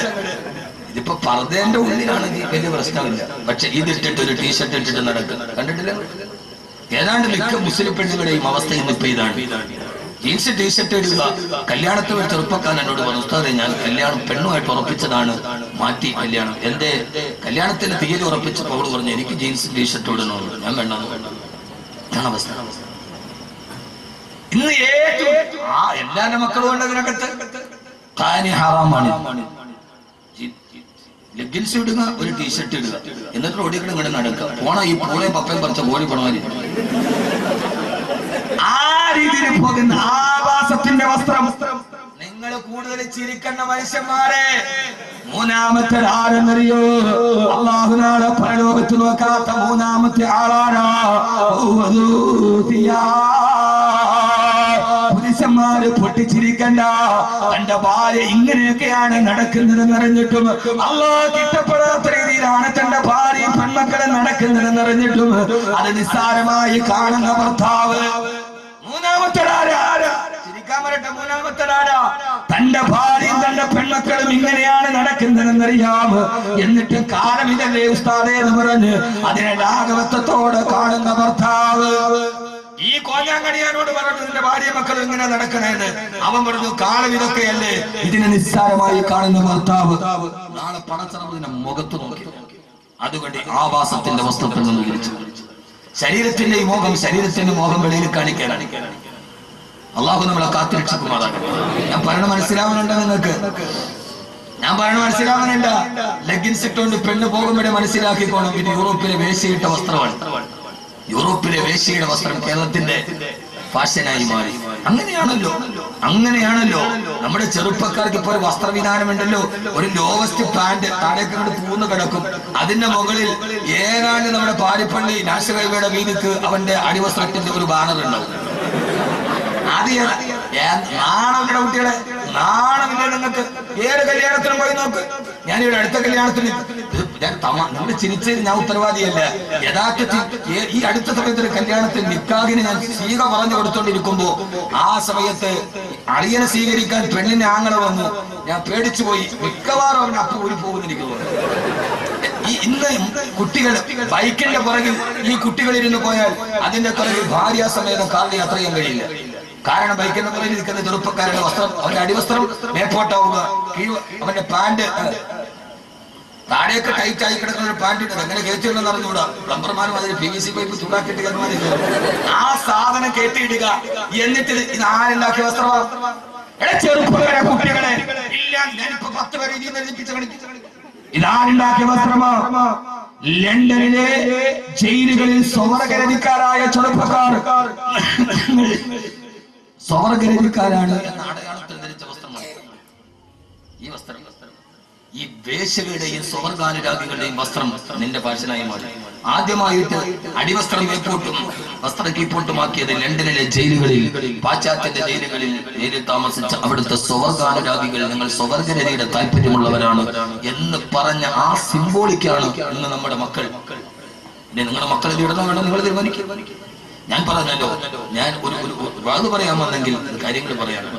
അല്ല കബറും കഫങ്ങനെയും പറഞ്ഞിട്ട് നിങ്ങളെ കരയിപ്പിക്കാനാണെങ്കിൽ എനിക്ക് വളരെ എളുപ്പമുണ്ട്. അത് കേട്ടിട്ട് കരയാൻ നമ്മുടെ കൽബിന് കഴിയാത്തതാണ് എങ്ങനെയായി. അതുകൊണ്ട് ചെറുപ്പക്കാരെ, നിങ്ങൾ കേൾക്കുന്നവരെങ്കിലും ഈ ആവാസത്തിന്റെ വസ്ത്രത്തിൽ നിന്ന് പിന്മാറും. ഇതൊക്കെ ശരീരത്തിന് ഒരുമാതിരി മോഹമാണ്. ആദ്യത്തെ പോരാട്ടം ശരീരത്തിന്. അല്ലാഹു നമുക്ക് ആ ബോധം നൽകുമാറാകട്ടെ. വളരെ പ്രധാനപ്പെട്ട 3 പറഞ്ഞിട്ടല്ലേ പോകാൻ പറ്റില്ല. വിഷയം തീരില്ല. എത്ര മണിക്കാണ് മോനെ അവസാനിക്കുക? എത്ര? 1 മണി സുബഹിക്ക്. 10-ാമത്തെ ആയിക്കോട്ടെ. നല്ല പരിപാടിയാണ്. ഈ ആനയുടെ പിണ്ടം കണ്ടിട്ട് ആന പിണ്ട ഇടുമ്പോൾ ആളുകൾ വിചാരിക്കുക എന്താ ഇതിന്റെ വലിപ്പം, ഇത് ഇടണ പാട് ആനക്കിന്റെ അറിയാം. എന്നാൽ നിങ്ങൾക്ക് കേട്ടോണ്ടിരിക്കാൻ വലിയ ഇഷ്ടമാണ്, പക്ഷെ ഇത് ചങ്കും തമ്മിൽ പോണ വസ്തുവാണ്.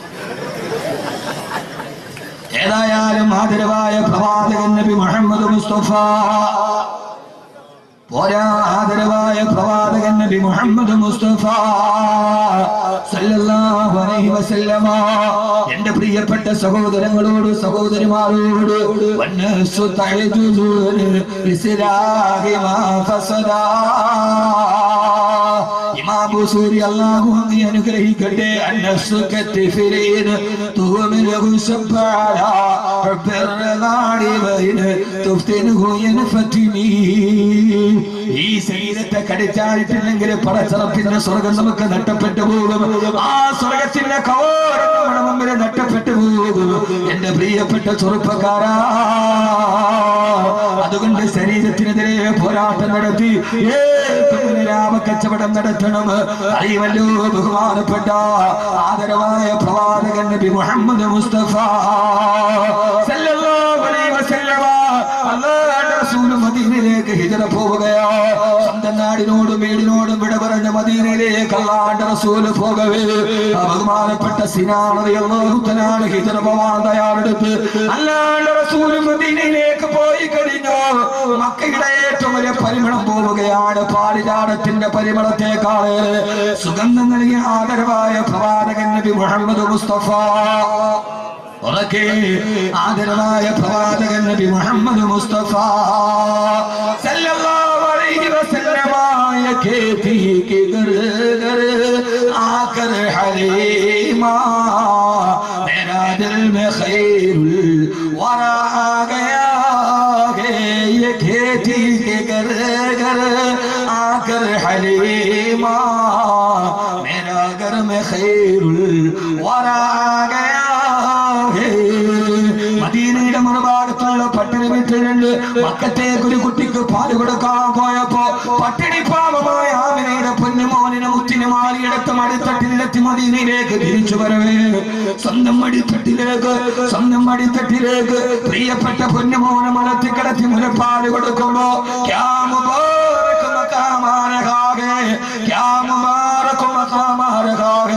എത്ര വലിയൊരു സ്ഥാനമാണ് ഹലീമക്ക്.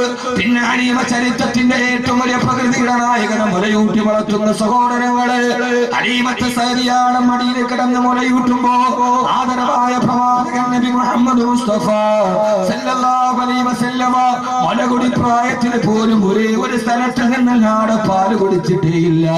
ചരിത്രകാരന്മാര് രേഖപ്പെടുത്തുകയാണ്.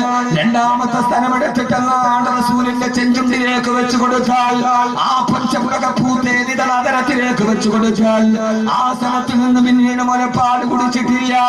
എന്തെന്നറിയുമോ, ഹലീമ സഅദിയ റളിയല്ലാഹു അൻഹു വേറൊരു മോൻ കൂടിയുണ്ട്. രണ്ട് സ്ഥലത്തിൽ നിന്ന് താൻ പാല് കുടിച്ചാൽ മറ്റേ കുട്ടി പട്ടിണിയാകുമല്ലോ എന്നോട്ടിട്ട് മുലപ്പാല് കുടിക്കുന്ന സമയത്ത് പോലും തന്റെ ശരീരത്തെ തന്നെ നെഫ്സിനെ പിടിച്ചു നിർത്തി ലോകത്തിന്റെ മുത്തേ ആദർശത്തിന്റെ സത്തേ ആമിനയുടെ പൊന്നുമോനെ ഫഹ്മീ വസിനി വാഖിറുദ് ഇൻഷാ അല്ലാഹ് മുഹമ്മദ് റസൂലുള്ളാഹ്.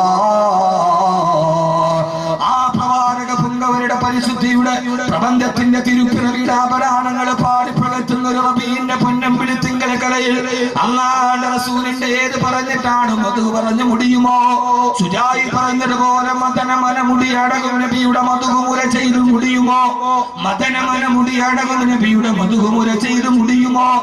ഈ പ്രവാചകന്റെ പരിമളങ്ങൾ പാരിജാതത്തിന്റെ പരിമളത്തെക്കാൾ വലിയ ഈ പരിശുദ്ധിയുടെ പരിപാലനത്തെ ഞാൻ എങ്ങനെയാണ് പറഞ്ഞു അവസാനിപ്പിക്കുക?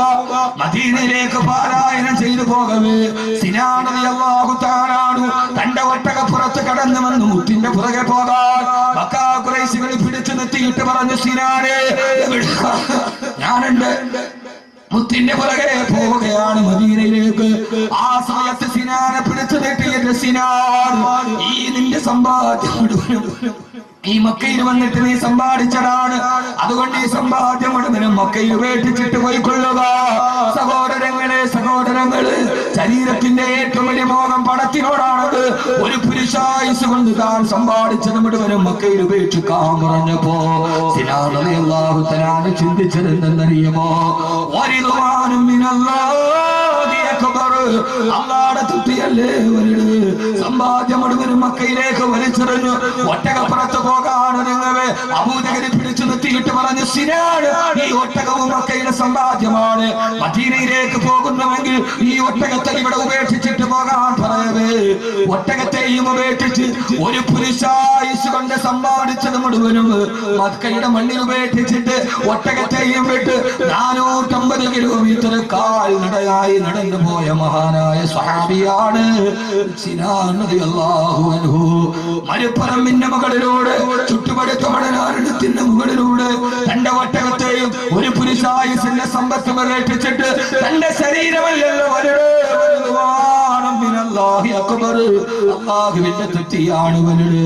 നടന്ന് 450 കിലോമീറ്റർ നടന്ന് മരുപ്പറമ്പിലൂടെ കാലിടേന് മദീനയിലെത്തി സിനാൻ റളിയല്ലാഹു അൻഹു. അല്ലാഹുവിന്റെ റസൂൽ കാണുകയാണ് നടന്നു വരുന്ന സിനാനിന്, മരുപ്പറമ്പിലൂടെ നടന്നു വരുന്ന സിനാനിന്. ആ സമയത്ത് പൊട്ടിക്കരഞ്ഞുകൊണ്ട് കവയത്തടത്തിലൂടെ കണ്ണുനീരെ തടം തന്നെയാ തുടങ്ങി. സിനാൻ റളിയല്ലാഹു അൻഹു അല്ലാഹുവിന്റെ റസൂലിന്റെ അടുക്കലേക്ക് ഓടി ചെല്ലുമ്പോൾ ആ സമയത്ത് അല്ലാഹുവിന്റെ റസൂൽ നബി മുഹമ്മദ് മുസ്തഫ സല്ലല്ലാഹു അലൈഹി വസല്ലം പറഞ്ഞ ഒരേ ഒരു വാക്ക് ഈ സദസ്സിന്റെ അവസാനം നിങ്ങളെ ഓർമ്മിപ്പിക്കുകയാണ്. ശരീരത്തെ പിടിച്ചു നിർത്തണേ. അല്ലാഹുവിന്റെ റസൂൽ പറഞ്ഞു, സിനാനേ, സിനാനേ, ഒരു പുരുഷായുസിന്റെ സംബന്ധം കണ്ട ഏകമാർഗമായ ഒട്ടകവും വലിച്ചെറിഞ്ഞ് അല്ലാഹുവിന്റെ റസൂലിന്റെ റിസാലത്തിന്റെ ഭൂമേനിയുടെ പുറകെ നടല്ല സിനാൻ റളിയല്ലാഹു അൻഹു പൊട്ടിക്കരഞ്ഞുകൊണ്ട് കയ്യിലൊന്നുമില്ലാതെ വരവേ അല്ലാഹുവിന്റെ റസൂൽ പറഞ്ഞു, സിനാനേ, സിനാനേ, സിനാനേ, റബിക തിജാറതുക യാ സിനാൻ. ലോക ചരിത്രത്തിൽ ഇതേപോലെ ഒരു വാക്ക് കേട്ടിട്ടില്ല. അല്ലാഹുവിന്റെ റസൂൽ പറഞ്ഞു, സിനാനേ, റബിക തിജാറതുക യാ സിനാൻ, റബിക തിജാറതുക യാ സിനാൻ. സിനാനേ, നീ ഇന്ന് ചെയ്ത കച്ചവടം നിന്റെ ജീവിതത്തിന്റെ ഏറ്റവും ലാഭകരമായ കച്ചവടമാണ് സിനാൻ. സിനാൻ റളിയല്ലാഹു തആല നെട്ടിത്തെറിച്ചു പോയ നബിയെ, ഒരു പുരുഷായുസ് കൊണ്ട് സമ്പാദിച്ചത് മുഴുവനും മക്കയിൽ വലിച്ചെറിഞ്ഞിട്ട് വെറും കൈയോടെ വരുമ്പോ എനിക്കിന്ന് നഷ്ടമാണ് നബിയേ, നഷ്ടമാണ് നബിയേ. അഖിലത്തിന്റെ സമസ്താവേ, ഇത് ഹൃദയത്തിന്റെ കണക്ക് മുട്ടുന്നവന് മനസ്സിലാവില്ല. പിന്നെങ്ങനെ എന്റെ കച്ചവടം ലാഭമാകും നബിയേ? ആ സമയത്താണ് അല്ലാഹുവിന്റെ റസൂൽ പറഞ്ഞത്, സിനാനേ, അല്ലാഹുവിന്റെ തൃപ്തിക്ക് വേണ്ടി, പടച്ചിറപ്പിന്റെ തൃപ്തിക്ക് വേണ്ടി നിന്റെ ശരീരത്തിന്റെ മോഹമായ സമ്പത്തിനെയും ഒട്ടകത്തെയും ഉപേക്ഷിച്ചിട്ട് വെറും കൈയോടെ മക്കയിൽ നിന്ന് മദീനയിലേക്ക് നീ വരാനൊരുങ്ങവേ ആകാശത്തിൽ നിന്ന് ജിബ്രീൽ വന്നു, സിനാൻ, നിന്റെ പേരിലായത്തിറങ്ങി സിനാൻ. വെറും കൈയുമായി മക്കയിൽ നിന്ന് വെളിയിലോട്ടിറങ്ങുമ്പോ നിന്റെ പേരിലായത്തിറങ്ങി സിനാൻ. എന്തേ നബിയേ? ആ സമയത്താണ് റസൂൽ ഓതി കേൾപ്പിച്ചത്, വമിനൻ നാസി മയ്യശ്രീ നഫ്സഹു ബിത്തിഗാ മർളാത്തില്ലാഹ് വല്ലാഹു റഊഫുൻ ബിൽ ഇബാദ്. വമിനൻ നാസി, ചില മനുഷ്യരുണ്ട്, അല്ലാഹു നമ്മളെ അതിനെ പെടുത്തുമാറാകട്ടെ. എന്റെ പ്രിയപ്പെട്ട ചെറുപ്പക്കാരാ, ശപിക്കപ്പെട്ട നിഷ്ക്രിയത്വത്തിന്റെ ഇരുണ്ട ദുരിതങ്ങളുടെ ചിന്താശേഷി പണയപ്പെടുത്തി അന്ധവിശ്വാസത്തിന്റെയും വികാരാധനയും പള്ളിമേടകൾ ഉറക്കം നടച്ച് ഏതെങ്കിലും പെണ്ണുപോയി ചുംബനത്തിന് വിളിച്ചാൽ അവളുടെ പകരാതരങ്ങൾ തന്റെ ചുണ്ടു ചേർത്ത് വെച്ചിട്ട് ജീവിതത്തിന്റെ രതിസുകരം പകരുന്ന ചുംബന സമരത്തിന്റെ ആധുനിക വറ്റാക്കലല്ല. ഒരു വിഭാഗം ചെറുപ്പക്കാരുണ്ട്, അവരേത് ചെറുപ്പക്കാരെന്നറിയോ? ചൂണ്ടിക്കാണിക്കുന്ന എതിരാളിയുടെ പള്ളയിലേക്ക് പിച്ചാത്തിപ്പിടി കുത്തിക്കയറ്റുന്ന ക്ഷുഭിത യൗവനമല്ല, പിന്നെയോ മയ്യശ്രീ നഫ്സഹു ബിത്തിഗാ മർളാത്തില്ലാഹ്, പടച്ചറപ്പിന്റെ തൃപ്തിക്ക് വേണ്ടി, പടച്ചറപ്പിന്റെ തൃപ്തിക്ക് വേണ്ടി ഈ പച്ചമണ്ണിൽ നിന്ന് എന്നെ നിങ്ങളെ പടച്ചെടുത്ത പടച്ചറപ്പിന്റെ തൃപ്തിക്ക് വേണ്ടി മയ്യശ്രീ നഫ്സഹു ബിത്തിഗാ മർളാത്തില്ലാഹ്, പടച്ചറപ്പിന്റെ തൃപ്തിക്ക് വേണ്ടി അവര് സ്വന്തം ശരീരത്തെ വിൽപ്പന നടത്തിയവരാ. അവരാരാ? പടച്ചറപ്പിന്റെ തൃപ്തിക്ക് വേണ്ടി അവരുടെ നഫ്സിനെ, ഏറ്റവും വലിയ ശത്രുവിനെ അവർ വിൽപ്പന നടത്തി. ഇതാണ് ഏറ്റവും വലിയ ലാഭ കച്ചവടം. അള്ളാഹു തരട്ടെ. സിനാൻ നിന്റെ കച്ചവടം ഏറ്റവും വലിയ ലാഭമാണ്. നമ്മുടെ മുമ്പിലോ നഷ്ടമാണ്. ഏറ്റവും നല്ല ശത്രുവിനെ വിൽപ്പന നടത്തി എനിക്ക് വേണ്ട, എന്നിട്ട് ഏറ്റവും നല്ല മിത്രത്തെ വാങ്ങിച്ചു. ഏറ്റവും നല്ല മിത്രമാരാ? ആദ്യത്തെ ഏറ്റവും വലിയ പ്രഖ്യാപിത ശത്രുവിനെ വിറ്റു, എന്നിട്ട് പകരം എന്ത് വാങ്ങിച്ചു? നമ്മൾ സാധാരണ പറയില്ലേ, ഇത് കൊടുത്തിട്ട് കടിക്കണ പട്ടിയെ മേടിച്ചു. എന്താ എന്റെ തുടക്കം? പഴഞ്ചൊല്ല് പറയില്ല, എന്തോ കൊടുത്തിട്ട് പട്ടിയെ വാങ്ങിച്ചു കടിക്കണ പട്ടീനെ. അങ്ങനെയല്ല. കയ്യിരുന്ന കാശ് കൊടുത്തിട്ട് കടിക്കണ പട്ടീനെ വിളിച്ചു. വഫി റിവായത്തിന് വേലിയിലിരുന്ന് തോളിനെടുത്തു, വേലിയിലിരുന്ന് പാമ്പിനെടുത്ത് തോളി വെച്ചു. ഇതങ്ങനെയല്ല. ഏറ്റവും വലിയ ശത്രുവിനെ കൊടുത്തിട്ട് മിത്രത്തെ വാങ്ങിച്ചു. ഏറ്റവും നല്ല മിത്രമാരാ? നമ്മളോട് ഏറ്റവും സ്നേഹമുള്ളതാരോട്? നമ്മുടെ ഭാര്യയ്ക്ക് ആണോ? നമ്മളോട് ഏറ്റവും സ്നേഹമുള്ളത് ആർക്കാ? നമ്മുടെ ഭാര്യയ്ക്ക്, കൂട്ടുകാർക്ക്. നീ ഒരു തെറ്റ് ചെയ്താൽ എന്റെ കൂട്ടുകാരോട് 4 പേരോട് പറയില്ലേ? പറയില്ലോ. നമ്മളവൻ ഉദ്ദേശിച്ച പോലെ ഒന്നും അല്ല ആളവൻ. നീ ഒരു തെറ്റ് ചെയ്താൽ നിന്റെ ഭാര്യ കണ്ടോണ്ടിരിക്കോ? നീ ഭാര്യ ഇല്ലാത്ത സമയത്ത് വീട്ടിലെ വേലക്കാരിയുമായി കിടപ്പുറം കിട്ടും. അറിയാതെ ഭാര്യ ഇത് കാണാനിടയായി. ഭാര്യ വാതിലിന് മോളിൽ നിന്നിട്ട് അള്ളാഹു അറിയാതെയാണ് ഇതൊക്കെ സംഭവിക്കുന്നത്. ഇല്ലല്ലോ. യഥാർത്ഥത്തിൽ ആ സമയത്ത് നീ ഒരു തെറ്റ് ചെയ്താൽ നിന്റെ കൂട്ടുകാർ വിളിച്ചു പറയും, നീ ഒരു തെറ്റ് ചെയ്താൽ നിന്റെ ഭാര്യ നിന്നോട് വിളിച്ചു പറയും. പക്ഷേ ഒരു നീ തെറ്റ് ചെയ്താൽ ആദ്യം കാണുന്നടാരാ?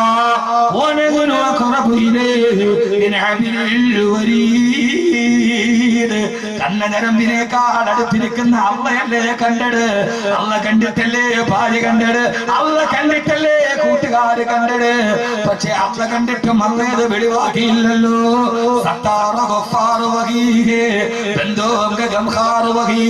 അവനാ തെറ്റിനെ ആരും അറിയാതെ മറച്ചു വെച്ചു. അല്ലേ? കാരണം എന്താ? ഇന്ന റബ്ബി കരീബും വദൂദ്. എന്റെ റബ്ബ് ഏറ്റവും അടുത്തവനാണെങ്കിലും വദൂദ്, അവൻ എന്നോട് ഏറ്റവും സ്നേഹമുള്ളവനാ. വദൂദ് എന്ന് പറഞ്ഞാൽ ഏറ്റവും സ്നേഹമുള്ളവൻ. അപ്പോ ശത്രുവിനെ വിട്ടിട്ട് മിത്രത്തെ വാങ്ങിക്കും. അള്ളാഹു തൗഫീഖ് നൽകട്ടെ. അള്ളാഹു തൗഫീഖ് നൽകട്ടെ. അപ്പൊ ജീവിതത്തിന്റെ ആദ്യത്തെ ശത്രു നഫ്സ്, അതിനെ പോരാടുക. അള്ളാഹു തൗഫീഖ് നൽകട്ടെ. മനുഷ്യന്മാരെ അള്ളാഹു തൗഫീഖ് നൽകട്ടെ. അള്ളാഹു തൗഫീഖ് നൽകട്ടെ. നഫ്സിനെ ഞാനെന്റെ വിഷയം പറ്റുന്ന പോലെ അവസാനിപ്പിക്കാൻ അള്ളാഹു ആ ബോധം തരട്ടെ. കാരണമേടാ ഏറ്റവും സ്നേഹമുള്ളത് അള്ളാഹുവിനാ. ഈ ശത്രുവിനെ വിട്ടാൽ കിട്ടുന്നത് മിത്രത്തെയല്ലേ? ആ മിത്രം കൂടെ ഉണ്ടെങ്കിൽ പേടിക്കുന്നത് എന്തിനാ?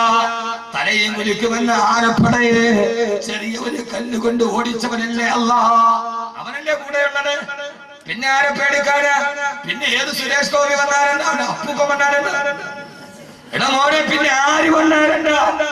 ആരാ കൂടെയുള്ളത്? അബ്രഹത്തിന്റെ ആനപ്പടയെ ഒരു ചെറിയ കരിങ്കല്ല് കൊണ്ട് ഓടിച്ചവനല്ലേ അല്ലാഹ്?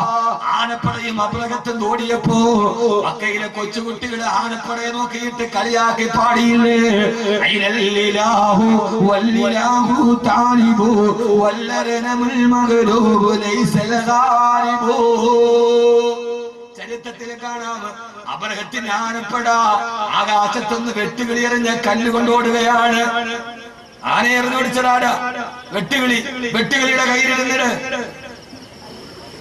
അലം തര കൈഫ ഫഅല റബ്ബുക ബിഅസ്ഹാബിൽ ഫീൽ അലം യജൽ കൈദഹു ഫീ തളിലിൽ വഅർസല അലൈഹിം. എന്തിനെന്നറിയ എനിക്കറിയാഞ്ഞിട്ടില്ല. ഈ വെറുതെ ഇരിക്കണ്ട. ഈ തൊയ്റൻ അമാമി നോക്കിയാൽ ഇപ്പൊ തന്നെ 800 നന്മ കിട്ടി.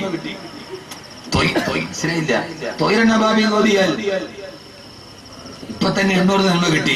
അപ്പൊ ചുമ്മാ ഇരിക്കുന്ന സമയത്ത് ഇത് ഓതിയാൽ മിസാൻ എന്ന ത്രാസിലേക്ക് ഇച്ചിരി നന്മ ഏതായാലും ഉണ്ടാവും. മർമ്മം നോക്കി പ്രയോഗിക്കുന്നവനാണ് അഭ്യാസി. ഇപ്പൊ ആഹാരമില്ലാതെ വേറെ ചിന്തയില്ലതാണ്. ഈ സമയത്ത് ഓതിയാൽ അതിന് 8000 നന്മ കിട്ടും. തൊയ്റൻ അമാമി ترميهم بحجارة من سجيل فجعلهم كعصف مأكول. ആകാശത്തൂടെ പറക്കുന്ന ഈ വെള്ളിന്റെ നാലിലൊന്നും വലിപ്പമില്ലാത്ത വെട്ടുകിളിയുടെ വായിലൊതുങ്ങിയ കല്ല്. അപ്പൊ ആ കല്ല് എത്ര ഉണ്ടാവും?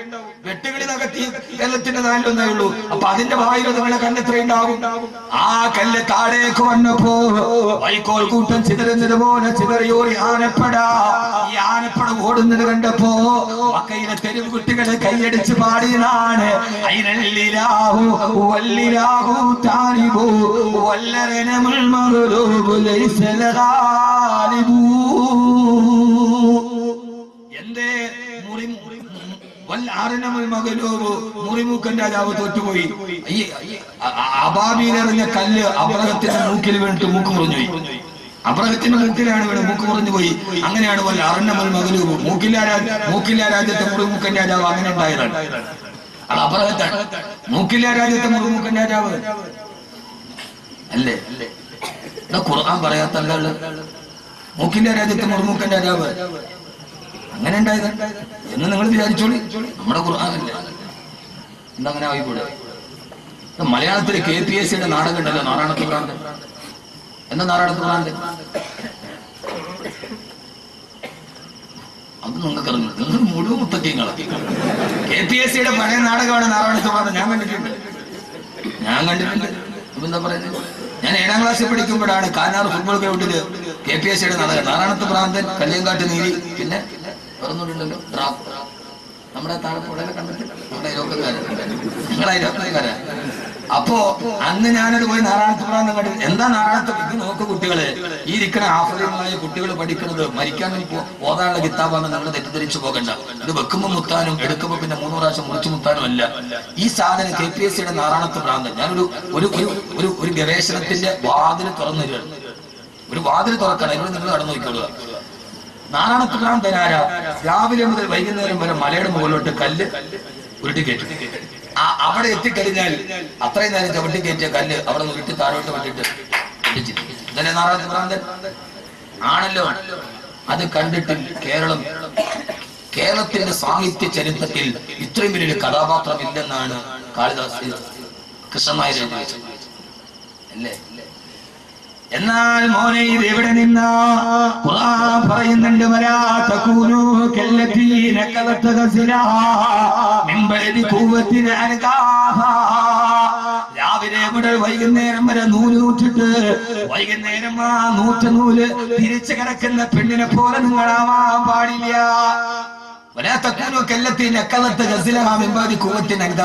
മക്കയിലൊരു പെണ്ണുണ്ടായിരുന്നു. അവളുടെ ജോലി രാവിലെ മുതൽ വൈകുന്നേരം വരെ നൂല് ചൂട്ടുക, വൈകുന്നേരം ആകുമ്പോൾ തിരിച്ചിറക്കുക.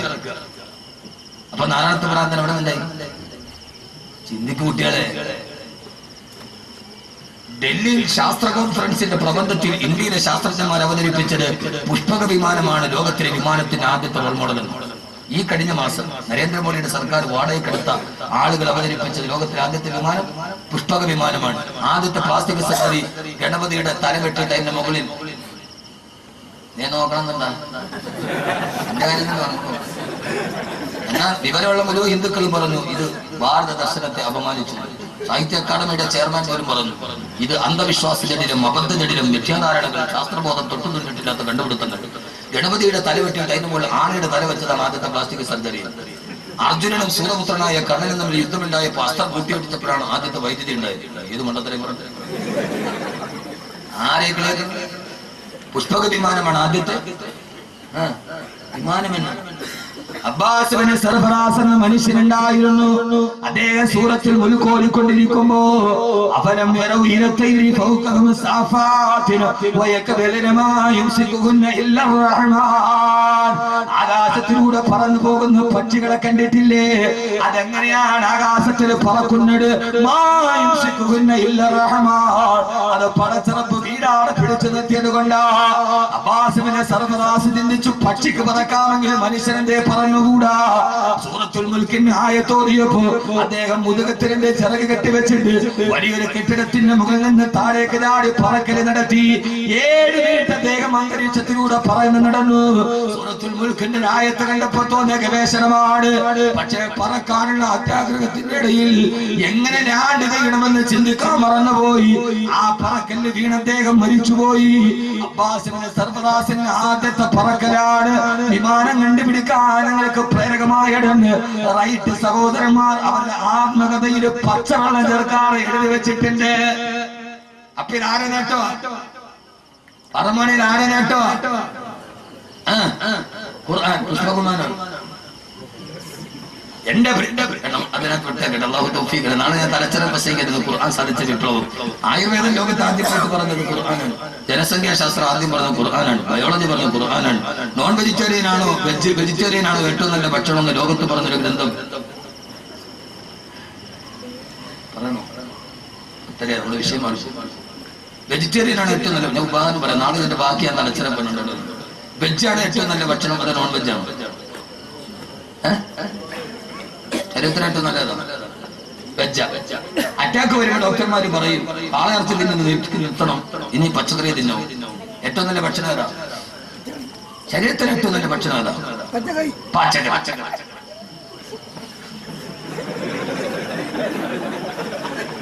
ഇപ്പൊ അത് പറയണ കാരണം ഇനിയിപ്പോ ഇറച്ചി തിന്നാൻ ദഹിക്കില്ല. എന്താ വെജിറ്റേറിയൻ?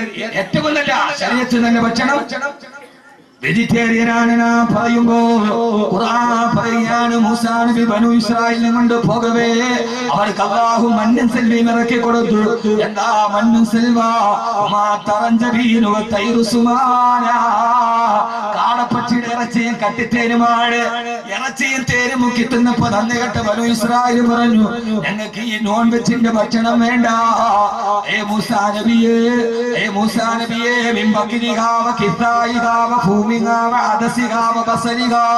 ഇനി ഞങ്ങൾക്ക് പയറുമണിയും ഗോതമ്പ് സവാളയും പച്ചക്കറിയും മതി.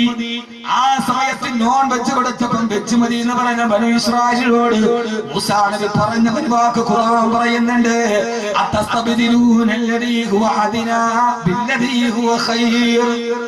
ഏറ്റവും മുന്തിയ ഭക്ഷണം തന്നിട്ട് ഏറ്റവും ലോക്കൽ ഭക്ഷണം നിങ്ങൾ ചോദിച്ചു വാങ്ങുകയാണോ? അപ്പൊ ഏറ്റവും മുന്തിയ ഭക്ഷണം ഏതാ? തിരിച്ചു പറഞ്ഞ ഏറ്റവും വലിയ ഭക്ഷണം ഏതാ? നോൺ വെജാണ്. ഏറ്റവും താഴ്ന്ന ഭക്ഷണം ഏതാ? വെജാണ്. അപ്പൊ പിന്നെ ഡോക്ടർ പച്ചക്കറി അടിക്കാൻ പറഞ്ഞ അത് ഇപ്പോഴത്തെ കോഴി കടിക്കരുതെന്നാണ്. ഇപ്പോഴത്തെ കോഴി 40 ദിവസം കൊണ്ട് അതിന്റെ പ്രസവം കഴിയും, പെട്ടണീക്കലും കഴിയും, 40 ദിവസം കൊണ്ട് പ്രായപൂർത്തിയാവുകയും ചെയ്യും, നമ്മുടെ വയറ്റിലാവുകയും ചെയ്യും. ഇത് യഥാർത്ഥത്തിൽ ഹോർമോൺ. എന്നാൽ നല്ല നാടൻ കോഴി വെച്ച് ഉപ്പാപ്പ ഇപ്പോഴെനിക്ക് കാരണം എന്താ? ഇത് ചിരിക്കാനല്ല കുട്ടികളെ, ഖുർആൻ പഠിക്ക്. ചെറുപ്പക്കാരെ ധാരണ എന്താ? ഇതേതോ പഠനം വരുന്ന മൂല്യാരും മുക്കറി ഓതാൻ പോയതാണ്. അല്ല മോനെ, ഇത് ശാസ്ത്ര ഗ്രന്ഥമാണ്. നാളെ തലച്ചറിയിൽ അതാണ് വിഷയം. അല്ലാഹു ബോധം തരട്ടെ. ഞാനെല്ലാം പറഞ്ഞേനെ. എത്ര ശാസ്ത്രങ്ങൾ നമ്മൾ ലോകത്തെ കുറിച്ച് പറയുമ്പോൾ 120 കോടി. ഇന്ത്യ ജനസംഖ്യ 120 കോടി. ഒരു രാജ്യത്ത് അറിയുന്നത് ജനസംഖ്യയുടെ പേരിൽ. പെണ്ണുങ്ങളെ അല്പം ക്ഷമിക്കാൻ വാങ്ങു പറയാം. മുത്തല്യങ്ങളൊക്കെ ഇരിക്കുമ്പോ ഇവരെന്താ പഠിക്കണമെന്ന് ഇവര് തന്നെ അറിയില്ല. എന്റെ പൊന്നു മോനെ, എന്താ ജനസംഖ്യ 120 കോടി. ഇപ്പോഴും നിങ്ങൾ പച്ചക്കറി കടക്ക് അതൊക്കെ കഴിഞ്ഞപ്പോൾ പോയി പച്ചക്കറി കഴിഞ്ഞ് മരച്ചുകൂടെ കഴിഞ്ഞ് നമ്മളിപ്പോ തിരുവനന്തപുരത്തെത്തി. ഇങ്ങോട്ട് നോക്കി യഥാർത്ഥത്തിൽ ജനസംഖ്യയാണ്. ഇന്ത്യയുടെ ജനസംഖ്യ 120 കോടി. നമ്മുടെ ശശികല ടീച്ചർ പ്രസംഗിച്ചത് അവിടെയാണ്. ശശികല ടീച്ചർ പറഞ്ഞു ഖദീജ 10 പറയുമ്പോ കൗസല്യം കല്യാണി 1 പറക്കുന്നുള്ളൂ. അതുകൊണ്ട് കല്യാണി 10 പറയണം. എന്നാൽ അല്ലെങ്കിൽ ഇന്ത്യയിൽ മുസ്ലിമീങ്ങൾ ഭൂരിപക്ഷമാകും, ന്യൂനപക്ഷമായി ഹിന്ദുക്കൾ ഒലിച്ചു പോകുന്നതാണ്. ശശികല ലോകത്തെ ഏറ്റവും വലിയ കള്ളം പറഞ്ഞു. ശശികല പറഞ്ഞ പച്ചക്കള്ളം. ശശികല പറഞ്ഞ പച്ചക്കള്ളമാണ്. കാരണം കല്യാണി ഖദീജ 10 വെച്ചു, കല്യാണി 4 പെട്ടുള്ളൂ. ഇനി മുസ്ലിം ഭൂരിപക്ഷം വർദ്ധിക്കും എന്നാണ് ശശികല ടീച്ചർ പറഞ്ഞത്. പച്ചക്കള്ളമാണ്.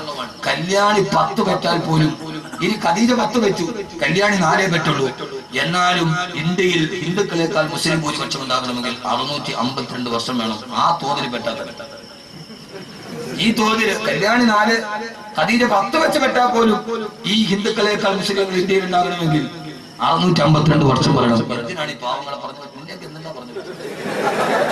നീനൊക്കെ കേട്ടിട്ട് അന്തം വിട്ട് അന്താലിച്ചേക്കാൻ എന്തിനാണ്? ഈ മതേതരത്തെ തകർക്കാനുള്ള നന്മയുടെ ഹിന്ദുവും മുസ്ലിമും ഒരേപോലെ ജീവിച്ച ഈ നാട്ടിൽ വർഗീയ കലാപം ഉണ്ടാക്കാനുള്ള ഈ വർഗീയ ഫാസിസ്റ്റുകളുടെ ചിന്തയെ തിരിച്ചറിയാൻ ഇന്ത്യ മറുപടി പറയുന്നത്. കുറച്ച് അനുഭവ സമ്മേളനത്തിൽ പറഞ്ഞിട്ടുണ്ട്.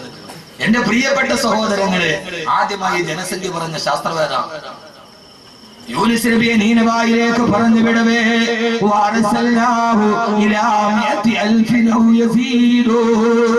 യൂനുസ് നബിയെ പറഞ്ഞു വിട്ടത് 1,00,000 വരുന്ന ജനസംഖ്യയിലേക്കാണെന്ന് വിശുദ്ധ ഖുർആൻ.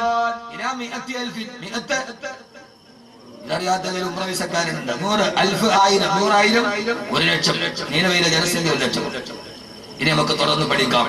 ഈ ഖുർആൻ ഇങ്ങനെ ഉള്ളത് കൊണ്ടാണ് ലോകത്തിലെ ഏറ്റവും വലിയ ഇസ്ലാമിന്റെ ശത്രുക്കൾ ഖുർആനിനെ തകർക്കാൻ ശ്രമിച്ചത്. ഇനി നമ്മുടെ രണ്ടാമത്തെ ശത്രു ആരാ?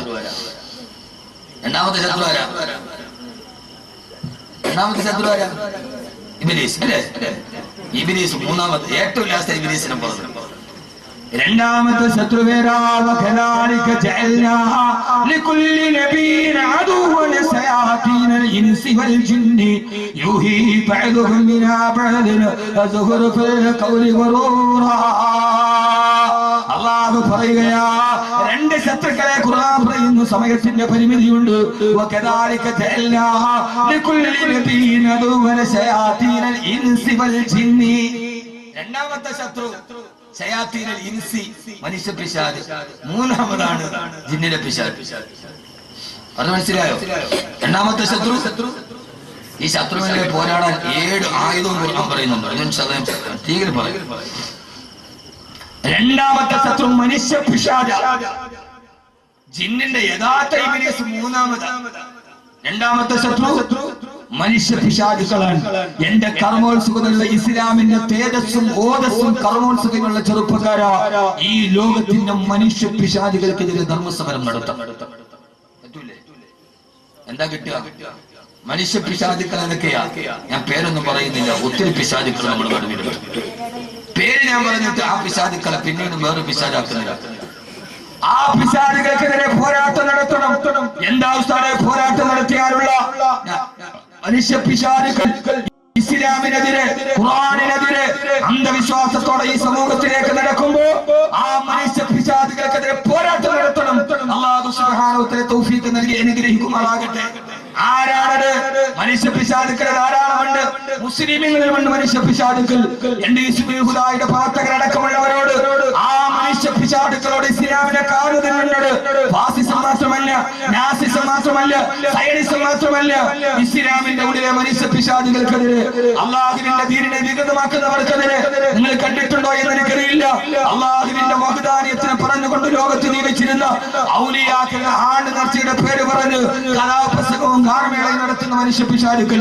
ഈ അടുത്ത സമയത്ത് ഞാൻ അടൂര് പോയപ്പോ ഒരു പേപ്പർ എന്റെ കയ്യിൽ കിട്ടി. എന്റെ ഓർമ്മ ശരിയാണെങ്കിൽ കളമലപ്പള്ളിയിലാണെന്നാണ് ഓർമ്മ. രാവിലെ മക്കാ സിയാറത്ത്, 10 മണിക്ക് കൂട്ടപ്രാർത്ഥന, 11 മണിക്ക് വിധു പ്രതാപിന്റെ ഗാനമേള. ആരുടെ പേരിലാണോ ഇത്? ആരാ നടത്തുന്നത്? നമ്മുടെ നാട്ടിൽ ധാരാളമായി. ഇതിന്റെ പേരിൽ എന്നെ ഇസ്ലാമീത് പുറത്താക്കിയാൽ എനിക്ക് യാതൊരുവിധ പ്രശ്നങ്ങളുമില്ല. ആരെങ്കിലും ഇമാമികളെ അനുസരിക്കാത്ത, ഖാലിമാരെ അനുസരിക്കാത്ത, അഹ്ലു സുന്നത്ത് വൽ ജമാഅത്തിന്റെ പണ്ഡിതന്മാരെ അനുസരിക്കാത്ത ഏതെങ്കിലും കമ്മിറ്റി അംഗങ്ങളോ മക്കബറ കൊണ്ട് ജീവിക്കുന്ന ഭിക്ഷാന്തരികളോ ഏതെങ്കിലും ചെയ്തു കുട്ടിയാൽ അതിന് പണ്ഡിത സമൂഹമോ പണ്ഡിത സഭയോ ഉത്തരവാദികളല്ല. ഇവിടുത്തെ ഉൽപ്പതിഷ്ഠികൾ ഇത് പറഞ്ഞിട്ടാണ് മുതലെടുക്കുക. എന്റെ പ്രിയപ്പെട്ട ചെറുപ്പക്കാരെ, ഈ ഏറ്റവും വലിയ മനുഷ്യ പിശാചുകൾക്കെതിരെ പോരാടാൻ നമുക്ക് കഴിയേണ്ടതുണ്ട്. എത്ര മക്ബറകൾ അല്ലാഹു നമുക്ക് ബോധം തരട്ടെ.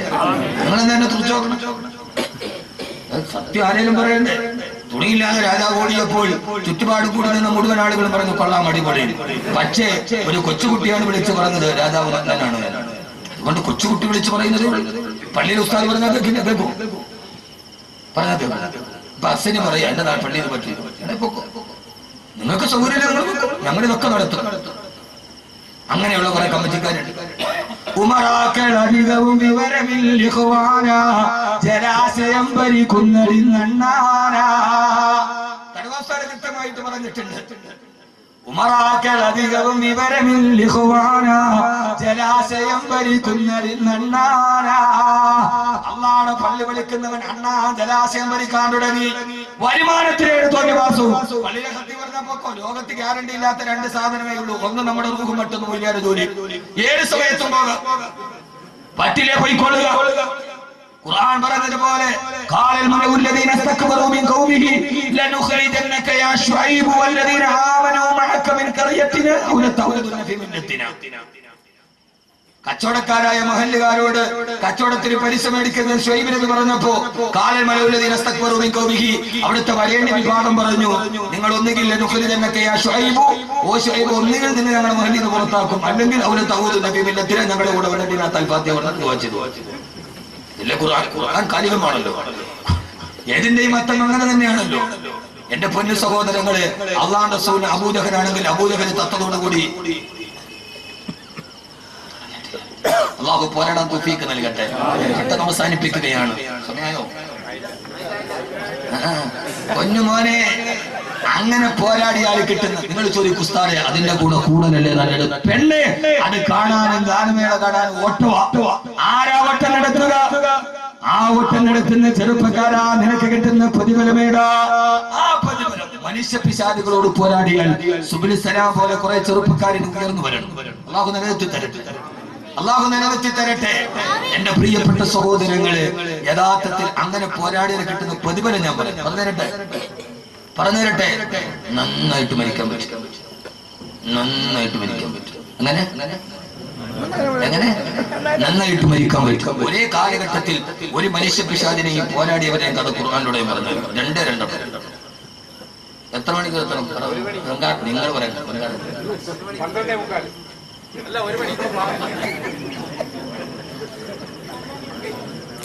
അഭിപ്രായ വ്യത്യാസം കാരണം തീരുമാനം പൊളിച്ചു പുറയ്ക്കും. ഞാൻ തന്നെ ആ സമയത്താണ് നിങ്ങൾ ഇവിടേക്ക് ഗൗരവത്തോടെ ഇനി കേൾക്കുക.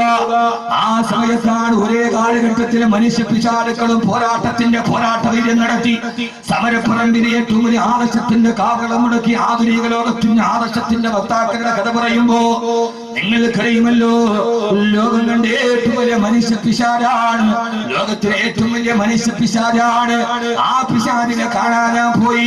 ഈജിപ്തിലുണ്ട്, അയാളെ കാണാൻ പോയി. ഈജിപ്തിലെ നാഷണൽ മ്യൂസിയം മുഴുവനും കാണാൻ $2 മതി. ഈ പിശാചിനെ കാണാൻ $20 ജോലി. ഈജിപ്തിലെ നാഷണൽ മ്യൂസിയം മുഴുവൻ ചുറ്റി കാണാൻ $2 മതി. ഈ പിശാചിനെ കാണാൻ $20 വേണമെന്ന് പറഞ്ഞ എന്റെ കാവൽക്കാരൻ. ഞാൻ പോയി കണ്ടു. പോയപ്പോ ഞാൻ വിചാരിച്ചത് ഇവൻ ഏതാണ്ട് ഇവൻ വർത്താനമൊക്കെ കേൾക്കുമ്പോൾ 60 അടി ഉണ്ടെന്നാണ് വിചാരിച്ചത്. പോയി നോക്കുമ്പോ കണ്ണാടിച്ചിട്ട് ഒരു 5 അടി 10 അടി ഉള്ളു. പച്ച ഉണക്കക്കമ്പിൽ ടാറ് തേച്ചത് മാതിരി കിടക്കുന്നുണ്ട് ആ മനുഷ്യൻ ഈജിപ്തിലെ നാഷണൽ മ്യൂസിയം. എവിടെ? ഈജിപ്തിലെ നാഷണൽ മ്യൂസിയത്തിൽ ആരാട് അവനാണ് പറഞ്ഞത് അനല്ലടി മുൽക്കു മിസ്റ വഹാദിൽ അൻഹാറു തജ്രി മിൻ തഹ്തി. ഈ നൈൽ പോലും ഒഴുകുന്നത് എന്നോട് ചോദിച്ചിട്ടാണടാ. എന്നോട് ചോദ്യം ചെയ്യാൻ നീ ആരടാ? ആരാ ചോദിച്ചത്? പണ്ഡിതന്മാര് പറയുമ്പോ, ഒരു കൂട്ടം ചെറുപ്പക്കാര് പറയുമ്പോ, ഞങ്ങളാണ് ഇവിടുത്തെ ഭരണാധികാരികൾ, ഞങ്ങളാണ് പണക്കാര്. ഞാൻ പറഞ്ഞിട്ടാണ് ഈ നാടനങ്ങനെന്ന് പറഞ്ഞ ഫറോവയാണ്. അല്ലാഹുവിൽ വിശ്വസിക്കണേ ഫറോവ, പരലോകം വരും ഫറോവ എന്ന് മൂസാ നബി പറഞ്ഞപ്പോ ഫറോവയ്ക്ക് മനസ്സിലായില്ല.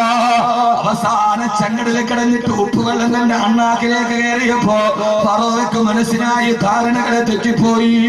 ആ സമയത്താണ് ഫിർഔൻ പറയാൻ പോയത്, ആമന്തു ലാ ഇലാഹ ഇല്ലല്ലദീ ലാ ഇലാഹ ഇല്ലല്ലാഹ് പറയാൻ പോയപ്പോ എന്താ സംഭവിച്ചതെന്നറിയോ? ഫഅഖറഹുല്ലാഹു നകാല ആഖിറതി വഊലാ. ജിബ്രീൽ വന്ന് തൊണ്ടക്കുടിയിൽ പിടിച്ചിട്ട് പറഞ്ഞു, ഇനി പറയണ്ടടാ, പറയാനുള്ള സമയം കഴിഞ്ഞു പോയി. എത്ര ആളുകൾ നിങ്ങളോട് തിരുത്തി തന്നനാണ്. ഈ ആഭാസം പാടില്ല, ഈ അശ്ലീലത പാടില്ല, ഈ അനാവശ്യം പാടില്ല, ഈ ആവർത്തനം പാടില്ല എന്ന് പള്ളിയിലെ കാളിയാരും പള്ളിയിലെ ആലിമീങ്ങളും പറഞ്ഞപ്പോ പുച്ഛിച്ച് തള്ളിയവര് നന്നായിട്ടും മരിച്ചില്ലടോ ഫറോവ, നന്നായിട്ടും മരിച്ചില്ല ഫറോവ. ലാ ഇലാഹ ഇല്ലല്ലാഹ് പറയാൻ പോയപ്പോ ഫഅഖദഹുല്ലാഹു നകാല ആഖിറതി വൽ ഊലാ. ഓർമ്മ വേണം. ജിബ്രീൽ വന്ന് അണ്ണാക്കിന് കുത്തിപ്പിടിച്ചിട്ട് പറഞ്ഞു, സക്കറാത്തിന്റെ വേദനയിൽ കെലിമ പറയാനോ വേണ്ട. ചെങ്കടലിലേക്ക് ചത്തുപോയി ഫറോവ. 40 വർഷങ്ങൾ കഴിഞ്ഞപ്പോ 400 വർഷങ്ങൾക്ക് ശേഷം ഫറോവയെ കണ്ടെടുക്കപ്പെട്ടു. അവസാന പസഫിക് മഹാസമുദ്രത്തിൽ സമുദ്ര ഗവേഷകർക്കൊരു മുടിക്കെട്ട് കിട്ടി. ആ മുടി ഇപ്പോഴും മ്യൂസിയത്തിലുണ്ട്. ഇന്റർനെറ്റിൽ പരസ്യം ചെയ്തു, ഒരു മുടി കിട്ടിയിട്ടുണ്ട്, ആരുടെ ഇടങ്ങളില്ല. അങ്ങനെയാണ് ഈജിപ്ഷ്യൻ ഗവൺമെന്റ് വാങ്ങിച്ചത്. ഫറോവയുടെ തലയുടെ മറുഭാഗത്ത് ഫറോവയുടെ തലമുടിയടക്കം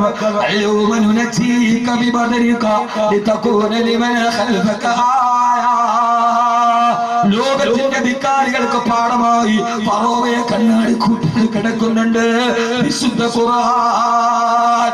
ഫറോവ ചത്തത് ഏറ്റവും ഭീകരമായ മരണമാണ്. എന്നാൽ ഈ മനുഷ്യ പിശാചിനെതിരെ പട നയിച്ച ആളാണ് ബഹുമാനപ്പെട്ട കലീമുല്ലാഹി മൂസ. കലീമുല്ലാഹി മൂസ. മനസ്സിലാവുന്നുണ്ടോ ഞാൻ പറയുന്ന വിഷയം? മനസ്സിലാവുന്നുണ്ടോ? ഇവിടെ പിശാച്, ഇവിടെ മൂസ. നമ്മൾ ആരാവണം? കാലത്തിന്റെ മൂസയോ? നമ്മൾ ഫിറൗനാവരുത്. നമ്മളിപ്പോഴും ആരാ? നമ്മള് ഫിറൗൻ. ആരടാ? ഞാൻ ആദ്യം പറഞ്ഞ ആളാരാ? ഫറോവ. ഇപ്പൊ നമ്മളാരാ? എനിക്കപ്പുറത്തേക്ക് ആരാ? ഉയരാണെങ്കിൽ മുക്കറിയാണെങ്കിൽ ദേവാലയത്തിന്റെ മത്താഫി തവാഫി ഉമ്രയുടെ വസ്ത്രം ഇട്ടേക്കണം, ഇഹ്റാമിന്റെ വസ്ത്രം. രണ്ട് ആചാര്യന്മാർ ഒരു വഴക്കുണ്ടായി.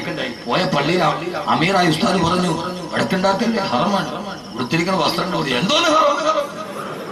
അവിടെ ചെന്നാലും നമുക്കൊന്നും മാറില്ല. ഈ അനാനിയത്ത് പറഞ്ഞാൽ എന്നാ അതിന്റെ അർത്ഥം എന്താ? ആ ഹജ്ജിന് പോയ ആള് അവൻ പള്ളിയിൽ വെള്ളിയാഴ്ച ഈ പൊക്കണ ആള്. അവിടത്തെ ഫറോവയും ഫിറൗൻ അബൂജഹലും ചത്തെങ്കിലും ലോകത്ത് പിന്നെയും വരൂല്ലേ? വരുവോ? ആര് പറയണല്ലേ? ഖുർആൻ പറഞ്ഞു, വകദാലിക ജഅൽനാ ലികുല്ലി ഖറിയത്തിൻ അകാബിറ മുജ്രിമീഹാ ലിയംകുറൂ ഫീഹാ. ഖുർആൻ ഫീ കുല്ലി ഖറിയത്തിൻ അകാബിറ, ഓരോ ഗ്രാമത്തിലും ഒരു കിബറുള്ളവനുണ്ടാവും. അവനാണ് അബൂജഹൽ അല്ലെങ്കിൽ ഫിറൗൻ. ഹജ്ജിന് പോയാലും ആവില്ല. ചില ആളുകൾ ഹജ്ജിന് പോയാൽ ഒന്നുകിൽ അയാൾ നന്നാവും, ഇല്ലെങ്കിൽ രണ്ടാമത് കാബ് ഒന്നോട് കഴിവേണ്ടി വരും. രണ്ടാലൊന്നും നടക്കും. അവിടെ പോയാലും മാറില്ല. ഞാൻ അനുഭവസ്ഥന 204 പേരെ കൊണ്ട് ഹജ്ജിന് പോയ അമീറാണ് ഞാൻ. അന്ന് ഞാൻ തീരുമാനിച്ചു, ഇൻഷാ അല്ലാഹ് ഇന്ന് അമീറായിട്ട് പോകില്ല. ഞാൻ എന്റെ അനുഭവത്തിൽ നിന്നാ പറയുന്നത്. നിങ്ങൾ ചോദിച്ചു നോക്കാം, ഹജ്ജിന് പോയ ഒരു അമീറായിട്ട് പോയവരോട് ചോദിച്ചോ, പക്ഷെ എന്താ ഹറം ഇതൊരു വിഷയമല്ല. എന്നാ മറുഭാഗത്ത് ഫിർഔൻ പറഞ്ഞു, മരിക്കാൻ നേരത്തിൽ ലാ ഇലാഹ ഇല്ലല്ലാഹ് പറയാൻ ശ്രമിച്ച ആളാണ് ഫിർഔൻ. വെച്ചോ ലാ ഇലാഹ ഇല്ലല്ലദീ ആമനതു ബിഹി ബനൂ ഇസ്രായീൽ വരെ എത്തിയുള്ളൂ. നിങ്ങൾ വിചാരിച്ചല്ല മരിക്കണ സമയത്ത് സക്കറാത്തിന് തൊട്ട് മുമ്പ് ലാ ഇലാഹ ഇല്ലല്ലാഹ് പറഞ്ഞിട്ട് തൗബ ചെയ്യാൻ നടക്കൂലൂട്ടി. ഖുർആൻ ആളുകൾ വേണമെന്ന പെണ്ണുങ്ങളോട് ഹജ്ജിന് പോവില്ല, 50 വയസ്സ് കഴിഞ്ഞേ പോകുള്ളൂ. എന്റെ കാര്യം തിരിച്ചു വന്നാൽ പിന്നെ ഹജ്ജ് ഉമ്മാന്ന് വിളിക്കും. വയസ്സ് കൂടുതലായിട്ട് 60 കഴിഞ്ഞിട്ട് പോകാന്ന് വിചാരിച്ചിരിക്കുക. നന്നാവൂല പെണ്ണെ, നന്നാവൂല. ജീവിതത്തിൽ ലാ ഇലാഹ ഇല്ലല്ലാഹ് പറയാത്തവൻ മരിക്കുന്ന സമയത്ത് പറയാന്ന് വിചാരിച്ചാൽ നടക്കൂല. ഖുർആൻ വിഷയം വളരെ വിശാലാണ്. ഖുർആനിലേക്ക് ഇറങ്ങി ഒരു രസമാണ് പറയുന്നത്. എന്റെ ഏറ്റവും വലിയ ഇഷ്ടപ്പെട്ട വിഷയം ഖുർആനാണ്. ഞാനൊരു ഖുർആന്റെ പ്രചാരകനാണ്. എനിക്ക് എന്റെ ജീവിതത്തിൽ ഒറ്റ ലക്ഷ്യമേയുള്ളൂ, ഈ ഖുർആൻ ലോകത്തിന്റെ മുമ്പിൽ എത്തിക്കണം. അതിന്റെ ഇടയിൽ ഇടത്തോ വലത്തോ കേൾക്കുന്ന അവസരങ്ങൾക്ക് ഞാൻ ചെവി കൊടുക്കാറില്ല. അതിന്റെ ഇടയിൽ ആ ലക്ഷ്യത്തിലേക്കുള്ള പോക്കിന്റെ ഇടയിൽ ഇടത്തുനിന്നും വലത്തുനിന്നും കേൾക്കുന്ന അവശബ്ദങ്ങൾക്ക് ഞാൻ ചെവി കൊടുക്കാറില്ല. ചാലിയത്തെ അഹമ്മദ് കോയ ശാലിയാത്തയുടെ ലൈബ്രറിയുടെ മുകളിൽ ഒരു വലിയ ക്ലോക്ക് ഉണ്ട്. അതിന്റെ താഴെ ഇംഗ്ലീഷ് കവിയായ റോബർട്ട് ഫ്രോസ്റ്റിന്റെ ഒരു കവിത എഴുതി വെച്ചിട്ടുണ്ട്. ജവഹർലാൽ നെഹ്റുവിന്റെ മേശപ്പുറത്തൂലെ കവിത ഉണ്ടായിരുന്നു. അനക്കമറ്റു നിദ്രയിൽ ലയിപ്പതിന് മുമ്പതായി എനിക്കതീവ ദൂരമുണ്ട് വിശ്രമം നടക്കും. എന്നെ 3 വെള്ളത്തുണിയിൽ പൊതിഞ്ഞ് എന്റെ വീടിന്റെ മുറ്റത്ത് വെക്കുന്നതിന് മുമ്പ് എനിക്ക് നടന്നു നടക്കാൻ കുറെ പാതകളുണ്ട്. ഞാൻ ആ പാതയിലോട്ടുള്ള നടത്തത്തിലാണ്. ഞാൻ ലക്ഷ്യം വളരെ ദൂരെയാണ്. ദൂരെയുള്ള ലക്ഷ്യത്തിലേക്ക് നടക്കുമ്പോൾ ഇടതുഭാഗത്തോ ഇപ്പുറത്തോ ഇരുന്ന് അപശബ്ദം കേട്ടാൽ കുരച്ച നായോടും കടിച്ച പൂച്ചയോടും വർത്താനം പറഞ്ഞാൽ നമുക്ക് ലക്ഷ്യത്തിലെത്താൻ കഴിയില്ല. അതുകൊണ്ട് ഞാൻ മറുപടി പറയാറില്ല. ആ മറുപടി പറയാൻ നമുക്ക് സമയമില്ല. നമ്മൾ ലക്ഷ്യത്തിലെത്തില്ല. അത്രയും സമയം നമ്മൾ പിന്നിപ്പോകും. അള്ളാഹു നമ്മൾ ലക്ഷ്യത്തിലെത്തിക്കട്ടെ. ചിലർ പറയും ബാക്കി ഹെഡ് വെയിറ്റാണ്, ചിലർ ഇപ്പൊ കുറെ കാശൊക്കെ ആയിപ്പോയി, ചില ആളുകൾ തലക്കരം ആയിക്കോട്ടെ.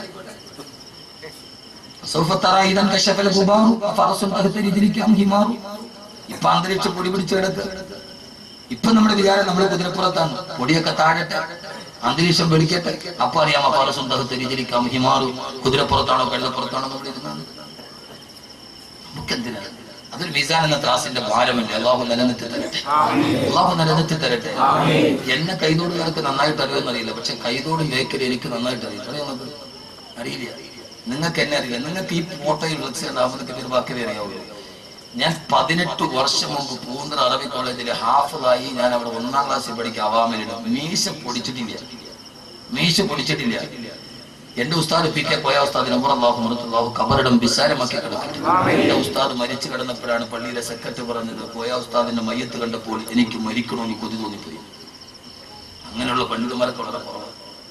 എന്റെ ഉസ്താദിന്റെ മയ്യത്തിന് അനുശോചനം എന്നപ്പോൾ തോട്ടക്കാട്ടുകാരുടെ പ്രസിഡന്റ് പറഞ്ഞു, കോയ ഉസ്താദിന്റെ മയ്യത്ത് കണ്ടപ്പോൾ എനിക്ക് മരിക്കാൻ കൊതി തോന്നിപ്പോയി. ഒരാൾ മരിച്ചു കിടക്കുന്നുണ്ടപ്പോൾ ജീവിച്ചിരിക്കുന്ന ആൾക്ക് കൊതിയാവും. പൂന്തറ കോളേജിന് വലിയ വരുമാനമൊന്നുമില്ല. അപ്പോ ഉസ്താദ് എല്ലാ വർഷവും കലണ്ടർ അടിക്കും. വിൽക്കാൻ വേണ്ടി മുത്തലിങ്ങൾ പറഞ്ഞു. ഞാനും എന്നൊരു സുഹൃത്തുണ്ട് വട്ടപ്പാറ മനുഷ്യാദ്, നിങ്ങളുടെ മഹലുകാരൻ, ഞങ്ങൾ രണ്ടുപേരും കൂടെ വന്നു. വേക്കൽ പള്ളി വലിയ സമ്പന്നരുടെ പള്ളിയാന്നാകട്ടെ. അന്ന് ആദ്യമായിട്ട് ഞാൻ വേക്കപ്പള്ളിയിൽ പള്ളിക്ക് എന്റെ ദറസിൽ എനിക്കടക്കമുള്ള കുട്ടികൾക്ക് ഭക്ഷണത്തിന് വേണ്ടി ഒരു ജുമൈക്കുമ്പ് പ്രസംഗിച്ചു. ലക്ഷ്യ കലണ്ടർ തരാം. സംഭവം നടക്കുന്നത് വേക്കൽ പള്ളിയിലാണ്, ജുമാത്തുപള്ളിയിൽ. കാരണം അസത്യമായിരിക്കുന്നത് പ്രസംഗിച്ച് ഞാൻ മരണത്തെ കുറിച്ച് പറയാം. കബറും കഫത്തോണി പറഞ്ഞാലേ കായ് കിട്ടുപോയി. അങ്ങനെ പ്രസംഗിച്ചോണ്ട് പ്രസംഗം ചൂട് പിടിച്ചു. അതൊന്നും മീശ പൊടിച്ചിട്ടില്ല.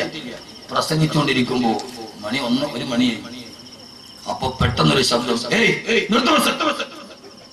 ആളുകളുടെ ഇടയിൽ ആരോ പറഞ്ഞു പള്ളിയുടെ പ്രസിഡന്റ് ആണ്. ഞാൻ പറഞ്ഞു മറച്ചു, ഇത് എന്തൊരു മനുഷ്യനാണ്. ഞാൻ പേടിച്ച് പറച്ചവിടെ ഇരുന്നു കഴിഞ്ഞപ്പോ എനിക്ക് ആ മനുഷ്യനോട് ഭയങ്കര ദേഷ്യം തോന്നി. നിങ്ങൾ എന്തൊരു അഹങ്കാരി, പ്രസംഗിച്ചോണ്ടിരിക്കുന്നു, എല്ലാരും നിസ്കാരം കഴിഞ്ഞിറങ്ങിയിട്ടു ആ മനുഷ്യൻ തന്നെ എന്നെ വിളിച്ചുകൊണ്ട് പോയിട്ട് എല്ലാവരോടും പറഞ്ഞു, ഇത് കോയ ഉസ്താദിന്റെ പള്ളിയിൽ നിന്ന് വന്ന കുട്ടികളാണ്, എല്ലാവരും പൈസ കൊടുക്കുക. പൈസയൊക്കെ വാങ്ങിച്ചു തന്നു. നേരെ വിളിച്ച് വീട്ടിൽ കൊണ്ടുപോയി ഭക്ഷണം തന്നതിന് ശേഷം 2000 രൂപ എടുത്ത് വന്നിട്ട് പറഞ്ഞു, ഉസ്താദിനോട് ദുആ ചെയ്യാൻ പറഞ്ഞു. പുങ്കുടി മാനേജരാണ്. അപ്പൊ ഞാൻ ആളുകളോട് ചോദിച്ചു, ആരാ ഇയാളെ മക്കളാണ് എന്നോട്. അള്ളാഹുദത്തിലെ കബറിടം വിശാലമാക്കി. ഏതായാലും 18 വർഷം മുമ്പ് ആ മനുഷ്യൻ തന്ന 2000 രൂപയുടെ പ്രതിഫലം അദ്ദേഹം മണ്ണി കിടക്കുമ്പോൾ ഇത്രയും പേര് ആമീൻ പറഞ്ഞു അല്ലേ. അപ്പൊ അങ്ങനെ ഞാൻ വേക്കൽ പ്രസംഗിച്ചിട്ടുണ്ട്. ഇതാരും അറിയാത്ത ഞങ്ങൾ മാത്രം അറിയുന്ന സീക്രട്ട് അല്ല. അദ്ദേഹം മരിച്ചു പോയി ജീവിച്ചിരിക്കുന്ന ആൾ ഞാനുള്ളൂ. അള്ളാഹു നമ്മളെ നന്നാക്കി തരട്ടെ. എന്നാൽ ഈ മനുഷ്യ പിശാചിനെതിരെ അതുകൊണ്ട് ജീവിതത്തിൽ ലാ ഇലാഹ ഇല്ലല്ലാഹ് പറഞ്ഞ മരിക്കുന്ന സമയത്ത് പറ്റൂല.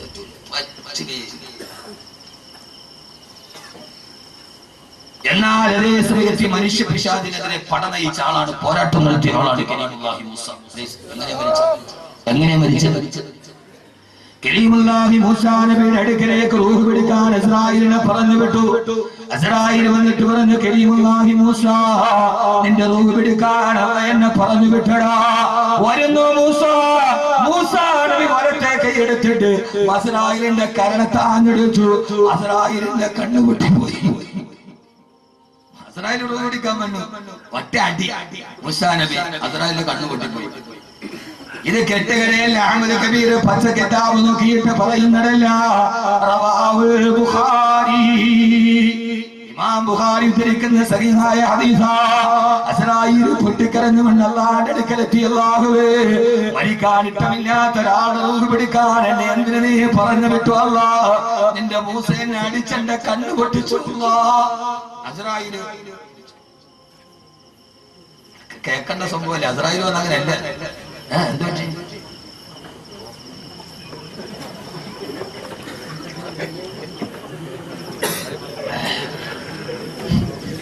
നിങ്ങൾ നോക്ക്. ഞാൻ മറുപടി പറഞ്ഞില്ല, പറഞ്ഞ ശരിയാവില്ല. ഇന്നോ അസ്രായീൽ അലൈഹിസ്സലാത്തു വസ്സലാം അല്ലാഹുവോട് പറഞ്ഞു, അല്ലാഹുവേ, ഇനി ചിരിക്കാൻ സമയമില്ല, വിഷയം. അല്ലാഹുവേ, മരിക്കാൻ ഇഷ്ടമില്ലാത്ത ഒരാളെടുത്ത് എന്നെ എന്തിനു പറഞ്ഞു വിട്ടു അല്ലാഹു? അടിച്ചിട്ട് എന്നെ കണ്ണു പൊട്ടിട്ടു. അല്ലാഹ് പറഞ്ഞു, അസ്രായീലേ, ഇത് കെട്ടുകഥയില്ല. റവാഹുൽ ബുഖാരി. അസ്രായീലേ, എന്റെ മൂസ അല്പം ദേഷ്യക്കാരനാണ്. മൂസായോട് പോയൊരു കാര്യം പറയുമ്പോൾ ഇച്ചിരി മാന്യമായിട്ട് തന്മയത്വത്തോടെ പറയണം. അല്ല, എന്റെ മൂസ ഇങ്ങനെയൊക്കെ പറയും. എന്റെ മൂസയാണ്. ഒറ്റയടിക്ക് ഒരാളെ കൊന്ന ആളാണ് എന്റെ മൂസ. ഒറ്റയടിക്ക് ഒരാളെ കൊന്ന ആളാണ് എന്റെ മൂസ. അപ്പൊ മൂസയോട് പറയുമ്പോ ഒറ്റയടിക്ക് ഒരാളെ കൊന്ന ഒരാൾ ഇന്ത്യയിൽ ഇപ്പോഴും ജീവിച്ചിരിപ്പുണ്ട്. നിങ്ങൾ ആഴ്ച മംഗളം വായിച്ചാൽ മതി. ഇന്ത്യയുടെ മുൻ ക്രിക്കറ്റ് ക്യാപ്റ്റൻ നവജോത് സിംഗ് സിദ്ധു. വായനയുടെ ലോകം വിശാലമാണ്. എന്റെ വായനയുടെ ലോകം വിശാലമാണ്. വായിക്കണം. അത് മുത്തല്യങ്ങളോട് ഞാൻ പറയുന്നത് ഉപദേശിക്കുകയല്ല. ഇനി നമ്മൾ കാലഘട്ടത്തോട് പ്രബോധനം നടത്തുന്നത് വായിക്കണം. നന്നായി വായിക്കും. അള്ളാഹു ബോധം തരട്ടെ. ഞാൻ നല്ല മഴയുള്ള സമയത്ത് എൻ്റെ വീടിന് മുമ്പിൽ ഒരു ചായക്കടയിൽ നമ്മുടെ സ്പേറിന്റെ ചായക്കട ഡ്രൈവർമാരെ പറഞ്ഞിട്ട് വൈകുന്നേരം നല്ല കട്ടൻ ചായയും പരിപ്പോടയും നല്ല കോമ്പിനേഷൻ. ഡ്രൈവർമാർ വാങ്ങിച്ചുകൊണ്ട് വരും. പക്ഷെ പരിപ്പോട തിന്നുന്നതിന് മുമ്പ് പൊതിഞ്ഞ പേപ്പർ വായിച്ചിട്ട് ഞാൻ പരിപ്പോട തിന്നിട്ടുള്ളൂ. ചിലപ്പോൾ എനിക്ക് വാക്ക് പറയാൻ എന്തെങ്കിലും ആ പഴയ പേപ്പറിൽ വായിക്കണം. വായിച്ചാലും വളരും, വായിച്ചില്ലെങ്കിലും വളരും. വായിച്ചാൽ വിളയും, വായിച്ചില്ലെങ്കിൽ വളയും. നോക്കമാക്കാല കുഞ്ഞിന്റെ ഭാഷ എങ്ങനെയായാലും വായിച്ചാലും യഥാർത്ഥത്തിൽ സഹോദരങ്ങളെ വായന. മൂസ അടിച്ചു, ഒറ്റയടിക്ക് ഒരാളെ കൊന്നാളാണ് മൂസ. അതുകൊണ്ട് സാവധാനത്തിൽ പോയി പറയും. അസ്രായീൽ അലൈഹിസ്സലാത്തു വസ്സലാം തിരിച്ചു വന്നു. അല്ലാഹുവോട് പറഞ്ഞു, മൂസാ നബിയോട് പറഞ്ഞു, മൂസ അല്ലാഹ് എന്നെ പറഞ്ഞു വിട്ടതാണ്, നീ സമ്മതിക്കുമെങ്കിൽ നിന്റെ റൂഹ് പിടിക്കാം മൂസ. മൂസാ നബി പറഞ്ഞു, റൂഹ് പിടിച്ചോ, എനിക്ക് പ്രശ്നമില്ല. പക്ഷേ എനിക്ക് ബൈത്തുൽ മുഖദ്ദസിന്റെ ഭാഗത്തേക്ക് പോകണം. അവിടെ വെച്ച് എന്റെ റൂഹ് പിടിക്കാം അസ്രായീൽ. എനിക്ക് ബൈത്തുൽ മുഖദ്ദസിന്റെ ഭാഗത്തേക്ക് പോകണം. മരിക്കുന്ന ഒറ്റ ആഗ്രഹമുള്ള മൂസാ നബിക്ക് ബൈത്തുൽ മുഖദ്ദസിന്റെ ഭാഗത്തേക്ക് പോകണം. മൂസാ നബി നടന്നു. ബൈത്തുൽ മുഖദ്ദസിലേക്ക് പോകുന്ന വഴിക്കാണ് കരീമുല്ലാഹി മൂസാ നബിയുടെ ഖബർ. ഞാൻ സിയാറത്ത് ചെയ്തിട്ടുണ്ട്. അള്ളാഹു പോകാൻ തൗഫീഖ് നൽകട്ടെ. അള്ളാഹു പോകാൻ തൗഫീഖ് നൽകട്ടെ. എന്താ മൂസാ നബി ബൈത്തുൽ മുഖദ്ദസിലേക്ക് പോകുന്ന ഭാഗത്ത് തന്നെ എനിക്ക് മരിച്ച് ഖബറടക്കണമെന്ന് പറയാൻ കാരണം അറിയില്ല. എന്റെ ഒരു പ്രശ്നം ഞാൻ ഒരു വിഷയം പറയാൻ നീട്ടി പരത്തി വിശാലമായിട്ട് പറയാതെ പോയാൽ മനസ്സിനൊരു തെളിവെടുക്കും. എന്താണെന്നറിയില്ല. മൂസാ നബിക്കറിയാം അതിനെയാണ് വരാനിരിക്കുന്നത്. സുബ്ഹാനല്ലദീ അസ്റാ ബിഅബ്ദിഹി ലൈലൻ മിനൽ മസ്ജിദിൽ ഹറാമി ഇലൽ മസ്ജിദിൽ അഖ്സാ. അവസാനം വരുന്ന നബി മുഹമ്മദ് മുസ്തഫ സല്ലല്ലാഹു അലൈഹി വസല്ലമ ഇതുവഴിയാണ് മിഅ്റാജിന് പോകുന്നതെന്ന് അറിവ് മൂസാ നബിക്ക് അല്ലാഹു നൽകിയിട്ടുണ്ട്. പോകുന്ന വഴിയിൽ മുഹമ്മദ് നബി സല്ലല്ലാഹു അലൈഹി വസല്ലമയുടെ ഒരു ദുആ കിട്ടാനാണ് മൂസാ നബി അവിടെ പോയി വഫാത്തായത്. അല്ലാഹുവിന്റെ റസൂല് പറഞ്ഞല്ലോ, പോയ വഴിക്ക് ഞാൻ അവിടെ ഇറങ്ങി. റഅയ്തു മൂസാ മുസല്ലിയൻ ഫീ ഖബരിഹി. ആ സമയത്ത് മൂസാ നബി ഖബറിന്റെ ഉള്ളിൽ കൈകെട്ടി നിസ്കരിക്കുകയാ.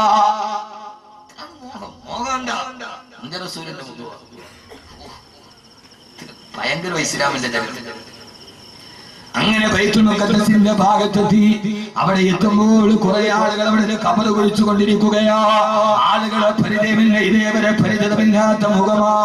മൂസാ നബി ചോദിച്ചത്രേ, ലിമൻ ഹാദൽ ഖബർ, ആർക്ക് വേണ്ടിയാണ് ഈ ഖബർ നിങ്ങൾ കുഴിക്കുന്നത്? ആ സമയത്ത് അവര് പറഞ്ഞു,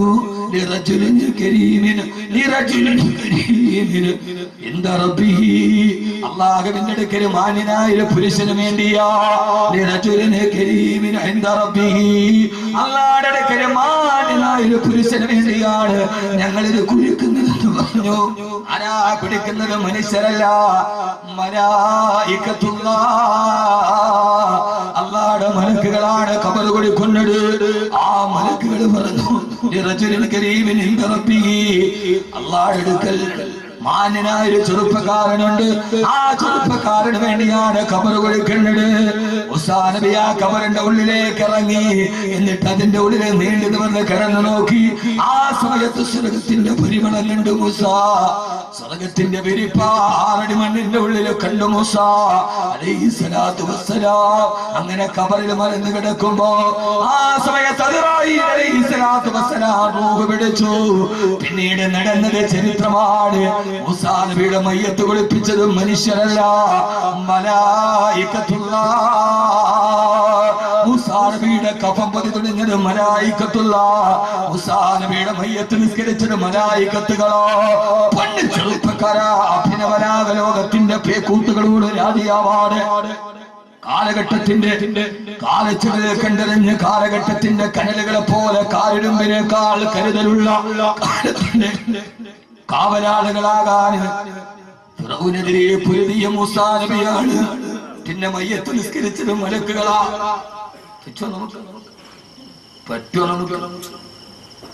കഫം പൊതിഞ്ഞതോ മലക്ക്, കുളിപ്പിച്ചതും മലക്ക്. അല്ലാഹു ബോധം തരട്ടെ, അല്ലാഹു ബോധം തരട്ടെ, അല്ലാഹു ബോധം തരട്ടെ. ഹബീബായ നബി മുഹമ്മദ് മുസ്തഫ രണ്ടാമത്തെ ശത്രു മനുഷ്യ പിശാച് പോരാടിയാൽ ഏറ്റവും നല്ല മരണം കിട്ടും. ഇനി എത്ര വേണം പറയാം? ഉദാഹരണം അവസാനത്തെ പറയാം. അവസാനത്തെ ഹബീബായ നബി മുഹമ്മദ് മുസ്തഫ മറുഭാഗത്ത് മനുഷ്യ പിശാചാര, മറുഭാഗത്ത് മനുഷ്യ പിശാചാര.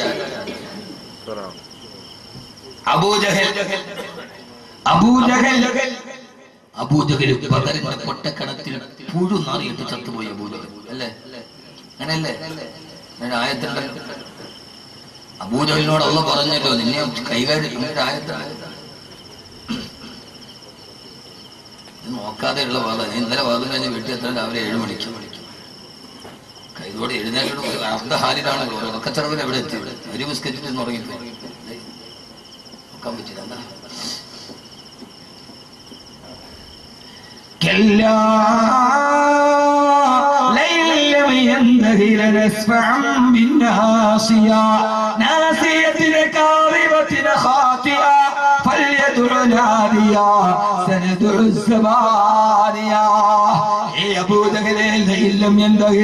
നിന്റെ തമ്മാടിത്തരം നിർത്തിയില്ലെങ്കിൽ, നിന്റെ ഈ തമ്മാടിത്തരം നിർത്തിയില്ലെങ്കിൽ നിന്റെ മൂക്കിനിന്റെ ഈ കുടുമയിൽ പിടിച്ചിട്ട് നിന്നെ ഞാൻ വലിച്ചെറിയും. അബൂജഹലേ, നിന്റെ ഈ മുടിക്കത്തിൽ പിടിച്ചിട്ട് ഞാൻ വലിച്ചെറിയൂടാ. വലിച്ചെറിഞ്ഞില്ലേ ബദറിന്റെ പൊട്ടക്കിണറ്റിൽ? ഹബീബായ മുത്ത് ഈ തലമുടിയിൽ പിടിച്ചിട്ട് അബൂജഹലിനെ പൊട്ടക്കിണറ്റിലേക്ക് എറിഞ്ഞപ്പോ ഈ ആയത്തോടെ പറഞ്ഞില്ല അബൂജഹലെ നിർത്താൻ. നിർത്തിക്കൂടെ സഹോദരങ്ങളെ? ഈ ആഭാസങ്ങൾ, ഈ ഹറാം, ഈ പലിശ, ഈ മദ്യം, ഈ അള്ളാഹ് കിട്ടപ്പെടാത്ത ജീവിതം എല്ലാം എന്തായി? ഒന്നുകിൽ നിർത്തിയില്ലെങ്കിൽ എന്റെ കുടുമയിൽ പിടിച്ചടിയാൻ മരിച്ചു. അള്ളാഹു നമ്മളെ കാക്കട്ടെ, അള്ളാഹു നമ്മളെ കാക്കട്ടെ, അള്ളാഹു നമ്മളെ കാക്കട്ടെ. അതുകൊണ്ട് മനുഷ്യ പിശാചുകൾക്കെതിരെ പോരാടുക ഏറ്റവും നല്ല മരണം അള്ളാഹു നമുക്ക് നൽകി അനുഗ്രഹിക്കുമാറാകട്ടെ. കൂടുതൽ ഞാൻ നീട്ടുന്നില്ല. ഇനി മൂന്നാമത്തെ ശത്രുവിനെ കൂടി പറഞ്ഞ് നമുക്ക് തിരിയാം. മൂന്നാമത്തെ ശത്രു ആരാ? മൂന്നാമത്തെ ശത്രു ആരാ? ഒന്ന് മനുഷ്യന്റെ പിശാച്, മറ്റ് ജിന്നുകളുടെ പിശാച്. ജിന്നുകളുടെ പിശാച് ആരാ? ഇബ്ലീസ്. ഇബ്ലീസ് ജിന്നുകളുടെ. പെട്ടെന്ന് നമുക്ക് തിരിയാം. ഒരു പോലും ഇടയ്ക്ക് തീർന്നിട്ടല്ലേ പോളൂ. എന്നാ ആയുധം പറഞ്ഞ് ഇവർക്കെതിരെ പോരാടം ആയുധം വേണ്ട. അല്ല, ശത്രു നമ്മളെ കൊല്ലാൻ വേണ്ടി അള്ളാഹ് 30 തവണ ഞാൻ സുല്ലിട്ടു എന്ന് പറഞ്ഞാൽ കാര്യമില്ല. അള്ളാഹ് 30 തവണ ഞാൻ ഇല്ല ഞാൻ സുല്ലിട്ടു പറ്റൂല. ആയുധം വേണ്ട പോരാടാൻ. എന്താ ആയുധം? ആയുധം അള്ളാഹ് തന്നെ പറയുന്നു. അതുണ്ടെങ്കിൽ ജീവിതത്തിൽ മൂന്നാമത്തെ പിശാച് അല്ലേ? പിശാച് ആദം നബിയെയും ഹവ്വാ ബീവിയെയും സ്വർഗത്തിൽ നിന്ന് പുറത്താക്കി. ആദം നബി എവിടെ ഇറങ്ങി? ആദം നബി ഞാൻ നിലമേല് വെച്ച് പറഞ്ഞപ്പോ ആദം നബി പിന്നെ ആദം നബി പിന്നെ മംഗളിയാനി കയറി ചന്ദ്രനി പോയി. ആദം നബി ഭൂമിയിൽ ഇറങ്ങി ആർക്കറിയാൻ പാടില്ല. ആദം നബി ഭൂമിയിൽ ഇറങ്ങി. ആദം നബി ഭൂമിയിൽ ഇറങ്ങി. ഹവ്വാ ബീവി ജിദ്ദയല്ല ജദ്ദയാണ്. ആരും മലയാളികൾ കസറിട്ടത് ജിദ്ദയല്ല ജദ്ദ. വെല്ലുമ്മ. അപ്പൊ അറബികൾ വെല്ലുമ്മാടെ ആളുകളും ഇന്ത്യക്കാര് വല്യാപ്പാട് ആളുകളും. ഇവരുടെ കൂടെ ഒരു മഹാനം കൂടെ അവിടെ പുറത്തിറക്കിയില്ലോ. ആരാ? സമയത്ത് പറയാം. ഇബ്ലീസെ നീ ഇവരെ കൂടെ പുറത്തോട്ട് പോകും. ഇബ്ലീസ് എവിടെ ഇറങ്ങി? നമ്മൾ ഏത് ചരിത്രത്തിന്റെയും പകുതിയൊക്കെ. ആദം നബി ഇന്ത്യയിൽ ഇറങ്ങി, ഹവ്വാ ബീവി ശ്രീലങ്കയിൽ ഇറങ്ങി. രണ്ടുപേരും കൂടി പൊട്ടിക്കരഞ്ഞു. റബ്ബനാ വലംനാ അൻഫുസനാ വഇല്ലം തഗ്ഫിർ ലനാ വതർഹംനാ ലനകൂനന്ന മിനൽ ഖാസിരീൻ. അല്ലാഹുവേ, നീ ഞങ്ങൾക്ക് പുറത്തു തന്നില്ലെങ്കിൽ ഞങ്ങൾ ഏറ്റവും വലിയ നഷ്ടവാളികളാവും. അല്ലാഹുവേ, 100 വർഷം ആദം നബി നിന്ന് കരഞ്ഞു, 100 വർഷം ഇരുന്ന് കരഞ്ഞു, 100 വർഷം കിടന്നു കരഞ്ഞു. ഒരു തെറ്റിയതില്ല. ഹവ്വാ ബീവി ആദം നബിയുടെ കണ്ണുനീര് വീണ സ്ഥലത്ത് നിന്ന് 3 സസ്യങ്ങൾ പൊട്ടിമുളച്ചു. 1 അൽഊദ്, 2 സന്തരു ചന്ദനം, 3 സഞ്ചബീൽ ഇഞ്ചി. ഏറ്റവും നല്ല ഊദ് ഇന്ത്യയിലാണ്, ആസാമിലാണ്. 2 സന്തരു ചന്ദനം, ഏറ്റവും നല്ല ചന്ദനം മറയൂർ ചന്ദനമാണ്. സഞ്ചബീൽ ഇഞ്ചി, ഏറ്റവും നല്ല ഇഞ്ചി ഇന്ത്യയിൽ ഇഞ്ചിയാണ്. അപ്പൊ ആദം നബി കരഞ്ഞത് ഭൂമിയിലോട്ട് ഇറങ്ങി ആദം നബി കരഞ്ഞത് ഇന്ത്യയിലാണ്. അപ്പോൾ ലോകത്തിലെ ആദ്യത്തെ മുസ്ലിം കാലിച്ചു പറ്റിയ മണ്ണ് ഇന്ത്യയാണ്. വാപ്പസി എന്നത് തറവാട്ടിലേക്ക് മടങ്ങാനാണെങ്കിൽ മടങ്ങേണ്ടത് ഇസ്ലാമിലേക്ക് അല്ലേ? തറവാട്ടിലേക്കുള്ള മടക്കമാണെങ്കിൽ തറവാടിന്റെ ആളുടെ ആദ്യത്തെ മുസ്ലിമിന്റെ നാട് ഇന്ത്യ, ആദ്യത്തെ പ്രവാചകന്റെ നാട് ഇന്ത്യ. അവസാനത്തെ പ്രവാചകന്റെ ഭാര്യയുടെ പേര് ഇന്ത്യ, ഹിന്ദ്. ഭാര്യയുടെ പേര് ഹിന്ദ്, ഇന്ത്യ. എന്താ കുട്ടികളെ പഠിക്കാൻ? അള്ളാഹു ബോധം തരട്ടെ. ഇതിന്റെ കൂടെയാണ് പിശാചിനെ ഇറക്കി. ഞാൻ വെറുതെ ഈ സമകാലിക വിഷയം പറഞ്ഞെന്ന് മാത്രം. പിശാച് എവിടെ ഇറങ്ങി?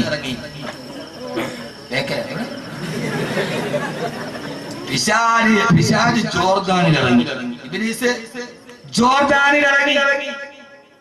ആ ഇബ്ലീസാണ് ലോകത്തിന്റെ ഏറ്റവും വലിയ നമ്മുടെ മൂന്നാമത്തെ ശത്രു. അള്ളാഹു അവനെ ആട്ടി ഓടിക്കാൻ തൗഫീഖ് നൽകട്ടെ. ഞാൻ ഒറ്റ ഹദീസ് ഇബ്ലീസിനെ ജീവിതത്തിൽ നാട്ടി ഓടിക്കണം. ഓടിക്കോ? ഞാൻ പറയാം, ഓടിക്കേണ്ട കുറെ സാധനം ഞാൻ പറയാം. ഓടിക്കോ? അങ്ങനെ ഉറപ്പുള്ളവരൊക്കെ ഒന്ന് കൈ പൊക്കം നോക്കട്ടെ.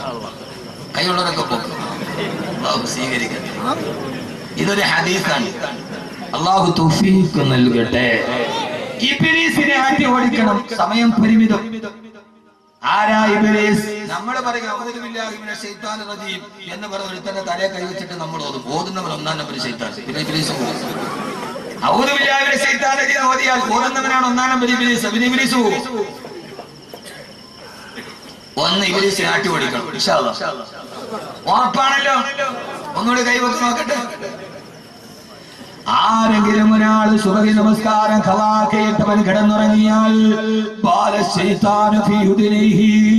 ഇബ്ലീസ് അവന്റെ ചെവിയിൽ മൂത്രമൊഴിക്കുമെന്ന് നബി മുഹമ്മദ് മുസ്തഫ. നിങ്ങളെന്താ വിചാരിച്ച കായ് കൊടുക്കലാണ്? ഇബ്ലീസിനെ ആട്ടി ഓടിക്കാൻ അഊദു ബില്ലാഹി മിനശ് ശൈത്താനിർ റജീം ആർക്കറിയാത്തത്? ആരെങ്കിലും സുബഹി നമസ്കാരം ഖളാഖിട്ട് കിടന്നുറങ്ങിയാൽ അവന്റെ ചെവിയില് ഇബ്ലീസ് മൂത്രമൊഴിക്കും. നമുക്കറിയാം, രാവിലെ ഒരാൾ ഏതായാലും ഒരു കാര്യത്തിന് പോയാൽ മൂത്രം മാത്രമല്ല ഒഴിക്കുക. നബിതങ്ങൾ അങ്ങനെ വേണ്ട നബിയങ്ങളുടെ മാന്യത കൊണ്ട് പറഞ്ഞല്ലോ. യഥാർത്ഥത്തിൽ ഒരാൾ ആദ്യം മൂത്രം മാത്രമല്ല ഒഴിക്കുക. രാവിലെ എഴുന്നേറ്റ് പോണ ഒരാള്. അപ്പൊ നബിയങ്ങൾ മൂത്രം ഒഴിക്കുന്നത് നബിയങ്ങളുടെ മാന്യത കൊണ്ട് പറഞ്ഞാണ് ഞാൻ മനസ്സിലാക്കുക. അപ്പോൾ മിക്കവാറും ഇവിടെ ഇരിക്കുന്ന ഒട്ടുമിക്ക ആളുകളുടെ ഈ ചെവി ഇന്ന് പിശാചിന്റെ കക്കൂസായി മാറിയിട്ടുണ്ട്. വലത് കെട്ടത് കൊണ്ട് മാത്രം സുബഹി നിസ്കരിച്ചു എന്നുള്ളതിന്റെ അടയാളമല്ല. ഞാൻ മലപ്പുറത്തൊരിക്കൽ വലത് പറയുമ്പോൾ ഒരു പെൺകുട്ടി എന്റെ അടുത്ത് ഒരു കത്ത് തന്നു. ഉസ്താദേ ദുആ ചെയ്യണം. എന്റെ ഭർത്താവിന് 4 പെൺകുട്ടികളുമായിട്ട് പരസ്പര ബന്ധമുണ്ട്. ഉസ്താദ് ദുആ ചെയ്യും. അതിന്റെ താഴെ എഴുതിയിരിക്കുന്നു ഈ സദസ്സിൽ തന്നെ ഉസ്താദ് ദുആ ചെയ്യും. അതെന്താന്ന് അറിയാണ്ട് അതിന്റെ താഴെ എഴുതിയിരിക്കുകയാണ് എന്റെ ഭർത്താവ് ഉസ്താദിന്റെ മുമ്പിൽ വന്ന് വെക്കാൻ വന്നിരിക്കുന്നത്. ഞാൻ വെറുതെ പറഞ്ഞു ക്യാൻസർ ഖുർആനിലൂടെ മോചനം എന്നുള്ള ക്യാസറ്റ് അവിടെ പ്രസംഗിച്ച അതിന്റെ താഴെ എഴുതിയിരിക്കുന്നു ആ 4 പെണ്ണുങ്ങൾ അപ്പുറത്ത് ചിരിച്ചുകൊണ്ടിരിക്കുന്നു ഉസ്താദിന്റെ വാദമൊക്കെ. അപ്പൊ അതിന്റെ അർത്ഥം എന്താ? വഅദെന്ന് പറഞ്ഞാൽ ദീർഘാവണം, വായും മുത്തൈതാകണം, കേൾക്കുന്നവരും ആ വളരെ ഇർഷാദ് നൽകണം. സഹോദരങ്ങളെ, ഒന്ന് ഇബ്ലീസിന്റെ ശരീരത്തിൽ കൂട്ടി. ഇതാണ്